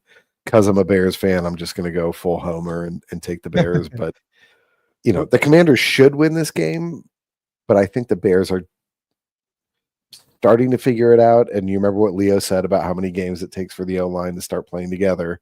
Yeah. We're right at that period he was talking about where the O-line starts to make more sense. So, yeah. Ralph, what do you got? Because I have an idea. Let me go. I'm gonna take Chicago. I think Chicago is starting to figure it out with Ben Johnson now. So, and they banged up. Who is Mariota playing? Is that or is no? Jaden's back. Jaden's back. He might be rusty. But Scary Terry is still questionable. Didn't practice today. So I doubt it he play. Yeah. Mute Ralph's mic. Yeah. I'm going Chicago, man. I'm gonna take Chicago. I think, like I said, Ben Johnson, they're starting to figure it out. And the Bears have been missing a lot of guys all season. They've been missing Kyler Gordon, who is an interception machine. I think he hurt himself before game one, and I believe he said that I will be out there on Monday night. So this game is going to end in a tie. Aren't y'all coming off? Oh, can I put that in your actual prediction? Tie? I want to really, really Oh, bad. if you do that and you're right, oh my God, you did it. You predicted it once before and you were wrong. It was year before last. It was a Steelers. I came game. close though, right? Yeah, but Louis, we talk about this. I know. A prediction is a prediction. Well, here's the thing: we already had a tie this year. I just have this funny feeling this game's going to end. And we get about 2 ties a year, but are we going to get them both this early? I mean, the new overtime rules do lead you. I'll tell you what. Here, Louis. Here's how I'm going to sway you. Neither of these head coaches is going to play for a tie in overtime. I'm going to take the Bears. I think that last play, that Hail Mary. I should change to the Commanders at this point. Oh my God, we're Bears are so screwed now. I'm just saying, dude. I don't know. I don't think that. So you guys were going to beat them that game, and Caleb was playing pretty good. It just unfortunate. Jaden Daniels, it was that magic. Jaden Daniels had that magic. Jaden Daniels, it was Bears magic. All right, now it is my favorite part of the week. I was actually going to say this. 10:30. We got it. We got to cut it off. What is the most expensive game this week? And just for fun, as we always do, I will see if you guys can figure out the cheapest game. Jamie, don't apologize for taking your team. Tampa is favored to win, but screw that. I'm going with my team, 49ers. All right. All right. The most. Thank you, Tico. I'm gonna go ahead and say the most expensive ticket is gonna be Kansas City and Detroit. Close. They're at $220.80 for the first ticket. Let me get one more guess. If it's not Kansas City and Detroit, it's got to be. Let me see these games real quick. It's got to be, and I'm not cheating. Has to be. No, that's in Jacksonville. No, not Eagles, Giants. I want to say, if it's not Lions and Chiefs, and that's not in Buffalo, so no. I don't know. That I'm stumped. Okay, Ralph, who you got? Most expensive. Just to get in the door, remember. So this number is just walks you in the door. And remember, I don't count the Europe game. Although that one is not the most expensive. Really? Wow. Weird, because 2 weeks ago, but that was in Germany. This is in England. That Germany game was it was like $1,400, I think, to get in the door. Right. Eagles, Giants. No. No, the most expensive game this week, gentlemen, at $278.52 is Bengals at Packers. Son of a bitch. You know what? I was looking at that game. And I'm like, there's no way. And yet. So all right, the cheapest game is not a huge surprise, but it's unbelievably cheap. Tony says it's Carolina. For cheapest? Yeah, I don't think so because they're playing in Dallas. Yeah. No, they're actually on the expense. No, they're playing in Carolina, but they're on the expensive end. Yeah. I think the cheapest ticket this week has to be I want to say the Dolphins and no. The cheapest ticket, if I had to guess, the cheapest ticket this week. It ain't Commanders and Bears. No, that's a Monday night game. Those games are never the cheapest. They're never the most expensive, but they're never the cheapest. Baltimore and LA. Let's see. What is Baltimore and LA actually? Why am I having trouble finding it? No, but very close. They are right near the bottom. They're like second or third cheapest. They're Miami and LA. Ralph, what's your guess? Is it Titans Raiders? No, remember we talk about this. The Raiders games are always expensive in Las Vegas just because people go to gamble. So they're only 104. They're a lot cheaper than they were 2 weeks ago, but Saints Patriots. That's what it should be. That's number 2 at $32.40. No, the cheapest and I don't want to hear any of this. Oh, I should have, would have. Oh, I was close. Was Chargers at Dolphins at $24. I said that. You tried that as your second guess. I'm not handing out. Well, the at second least. guess. Well, Ralph at least hadn't guessed yet. You can't just keep picking down there. So $23.99. I like that it's not even 24. I like that they went for like the Walmart. They went for the Walmart pricing model. $23.99. That's crazy. All right, we got to wrap this up, boys, because it's late. We went way over than what we usually, but it's all right. We had a good show. Yeah, we did. Yeah, it was good. It was good. Good stuff. Like I said, good takes, interesting stuff. You know, it's gonna be an interesting week in the NFL. So I'm looking forward to it. I really am. Ralph, let everybody know where they can find you, man. Damn_YouTube_sports talk on IG. Damn YouTube sports talk on YouTube. All right, man. Like that show I did with you all on Monday, that was fun. Not gonna lie. That was a fun time. I'm not gonna lie. That was good stuff, good conversation. Looking forward to joining you guys again. So anytime you guys want me to jump on, let me know. Yeah. And like I said, that was fun. Yeah, we'll send you a link, man. You're welcome anytime. All right, man. I appreciate it. All right, man. I appreciate you coming on. Like I said, everybody, there's Ralph's stuff right there. Damn YouTube Sports Talk, his X, his Instagram, and his YouTube channel. Man, you got to get more. If you want more, you gotta start tweeting more. I'm telling you, a lot of people are on there, especially like because I noticed like a lot of stuff grew for me on X. Just I'm telling you, you get into the algorithm a lot more with that. I'm telling you, X it's a vile place, but it's fun. Well, and it's mostly bots. Is it really? Oh yeah, I don't know the people that I interact with. I'm not bots. No, there were well, you don't necessarily know that. There were a bunch of Lou is not a bot, man. No, God, no. He's the anti-bot. He's worth like negative 1,000 bots. He's such a man, dude. I love having him on the remind me this coming week. I've got an insane work week. I've got insane work like 2 years coming up, but I will get us a Blue Sky going and get a little following there because a lot of the sports media are very active over there. The people that you see on ESPN every day are over there a lot. So, all right, man. Yeah, man. Like I said, whatever you need from me as far as images, whatever you need. Yeah, let me know and I will send it. All right, guys. Thank you guys for joining us here on Around the NFL in the second hour of the Frozen Pirate podcast. Make sure you smash that like button. It takes literally 2 seconds, not even.